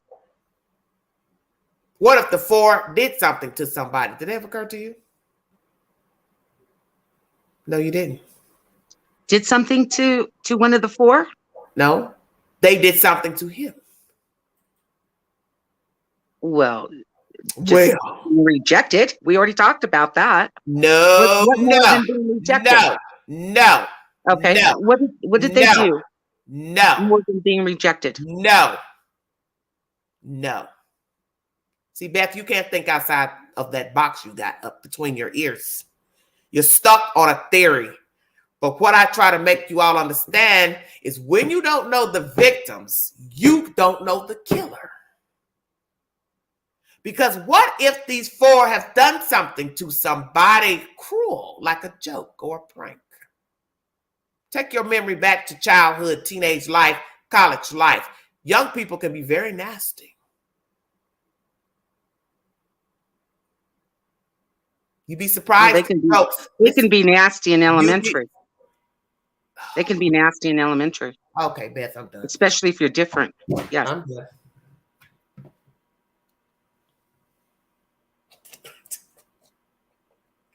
I'm gonna let it go.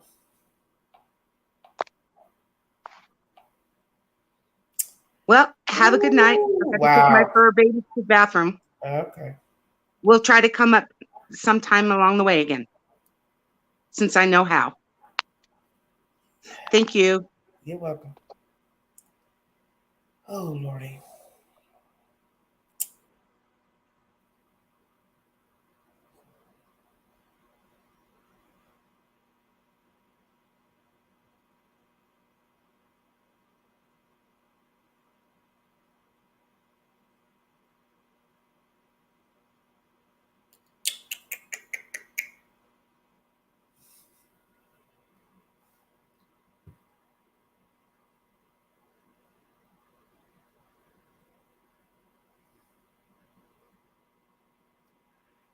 The DA said in his interview, as a defense attorney, I love people like Kaylee's family. They are literally helping the perp. The other three families can then go for a civil suit. Yeah, that's what I'm saying.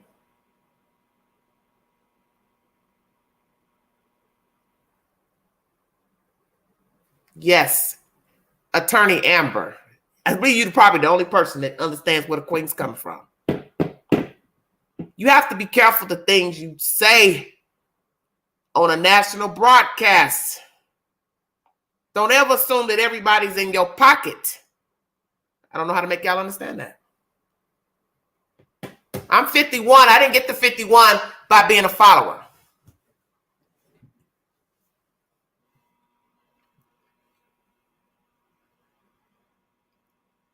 When you put out and you insinuate certain things, you think I'm the other parent, I wouldn't be offended that you're saying, why did the perpetrator go to this room or these stairs or this landing? I want you to think about what I'm saying.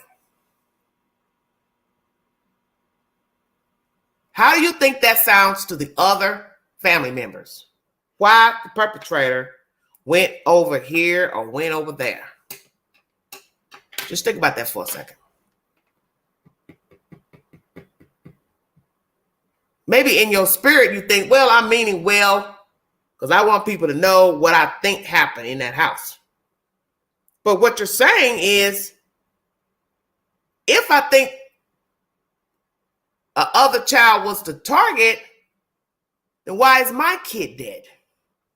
So these other parents could look at it like, well, why the fuck should my kid be dead? Who cares about who's a target or not? All of our kids are dead. Now do you understand what I'm trying to say? Thank you, T. Finally, somebody gets it. Exactly.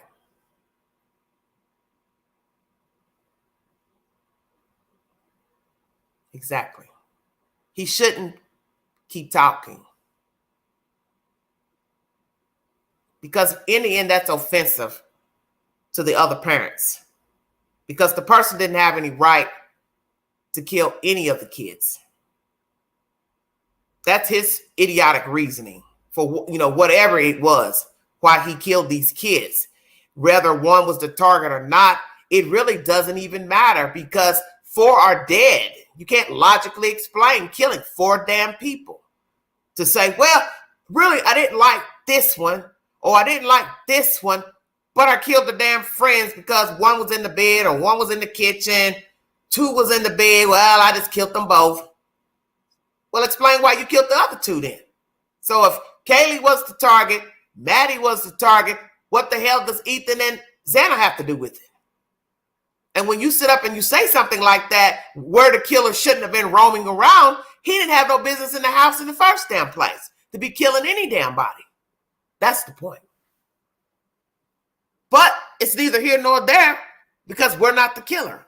We don't have his mindset.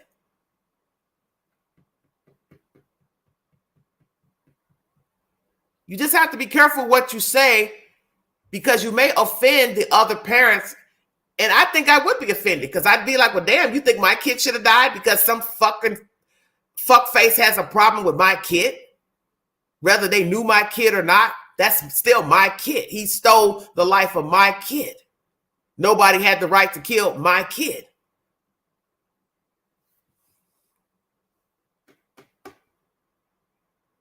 Yeah, but Goncalves is still entitled to his opinion.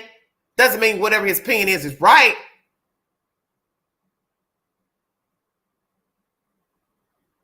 They told him something, and then you got to count. He saw how his child looked. He may have seen what the other children look like. I don't know. I'm not there to know what he saw as far as the kids' bodies. But I don't think he should have said anything. This interview, he shouldn't have said nothing. It's not good.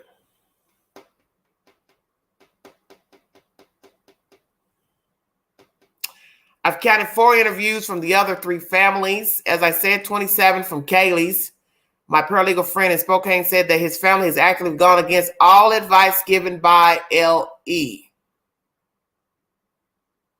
Okay.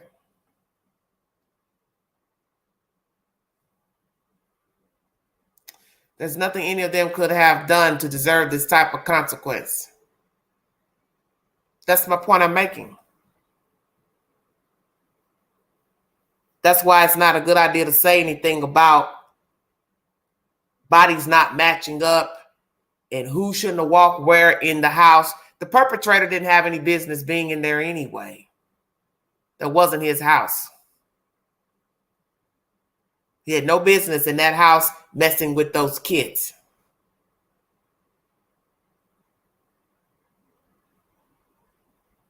And now you've got a mad father venting out, and he's talking too much. And he's going to keep talking to where he's going to say something he can't take back. That's where I'm going with this. You have to think before speaking. Whether you're angry or not, you still have other grieving parents. And whether they're your friends or not, the children are dead. They're not coming back. And he wants somebody to blame, naturally. He can't blame the perpetrator. He can't punch him because he don't know who he is. Can't beat him up. But he's got to still be respectful in his commentary because you still have grieving parents who lost their child alongside your child. That's all I'm saying. I want to check out of here. Join me for live number 3. It's hot but a mess. If you see something, say something. Be a part of the solution and not the problem. Mind the children. Please be safe out here. This is the season for piracy, people stealing packages, carjacking, robberies, seeing you come out the store, the malls with your flat screen boxes, electronics. Please do not post these things to social media. Do not tell all your business. Watch your debit cards, credit cards, cash app cards. Do not leave anything on the seats or the floorboards. Put everything in your trunk. I would not advise having a lot of strangers in and out of your house during the holiday season or ever. That's just how the queen rocks. Be careful of your conversations with strangers. Do not go anywhere that you do not know to look at items either hot or allegedly new, borrowed, whatever. Be careful meeting people on the marketplace. Meet them in a public place such as the police station. Stay woke. Do not ever think you cannot become a victim, because I believe these children are like most young people. They were just going about their daily lives and did not think that on one fateful morning that a perpetrator would enter their house and slice them up. But he did. And this will not be the first murder of a co-ed, of a college student. Who was our perpetrator? Incel, random, targeted, random target, serial killer, killed before, first time killer. Where is he now? Is he in Moscow or outside in another state? Where is the killer? Did he go to the vigil? Has he been in the chats, Facebook groups, pretending to be somebody else? Fake Facebook accounts, YouTube accounts. Will he tell on himself, slip up? Will he kill again? Who is he and what was the motive for killing these kids? Will we get information and arrest soon? I do believe this town don't want to advertise much because this is a college town. They need the money. Hey, Pink. And advertising rewards would draw people away from the town and applying for scholarships, going to graduate school, so on and so forth. They need the money. This is a college town. They need the money. Without the students, they don't have any money. Can't pay the faculty, can't pay the staff, can't pay people to work in a bookstore. Stay woke. They need a cure for the common cold. That is the killer. Got to find him. Because they know the town will sink if they don't find a killer. Well, see, that's what's going to be the gist of the story. If somebody else pops up dead in Moscow, all bets are off. That it's just somebody upset because they was rebuffed by one of the girls. You may just have you a serial killer in a small college town. Thank you for joining me, everybody. Stay tuned for live number 3. This is Everyday Shenanigans. Thank you.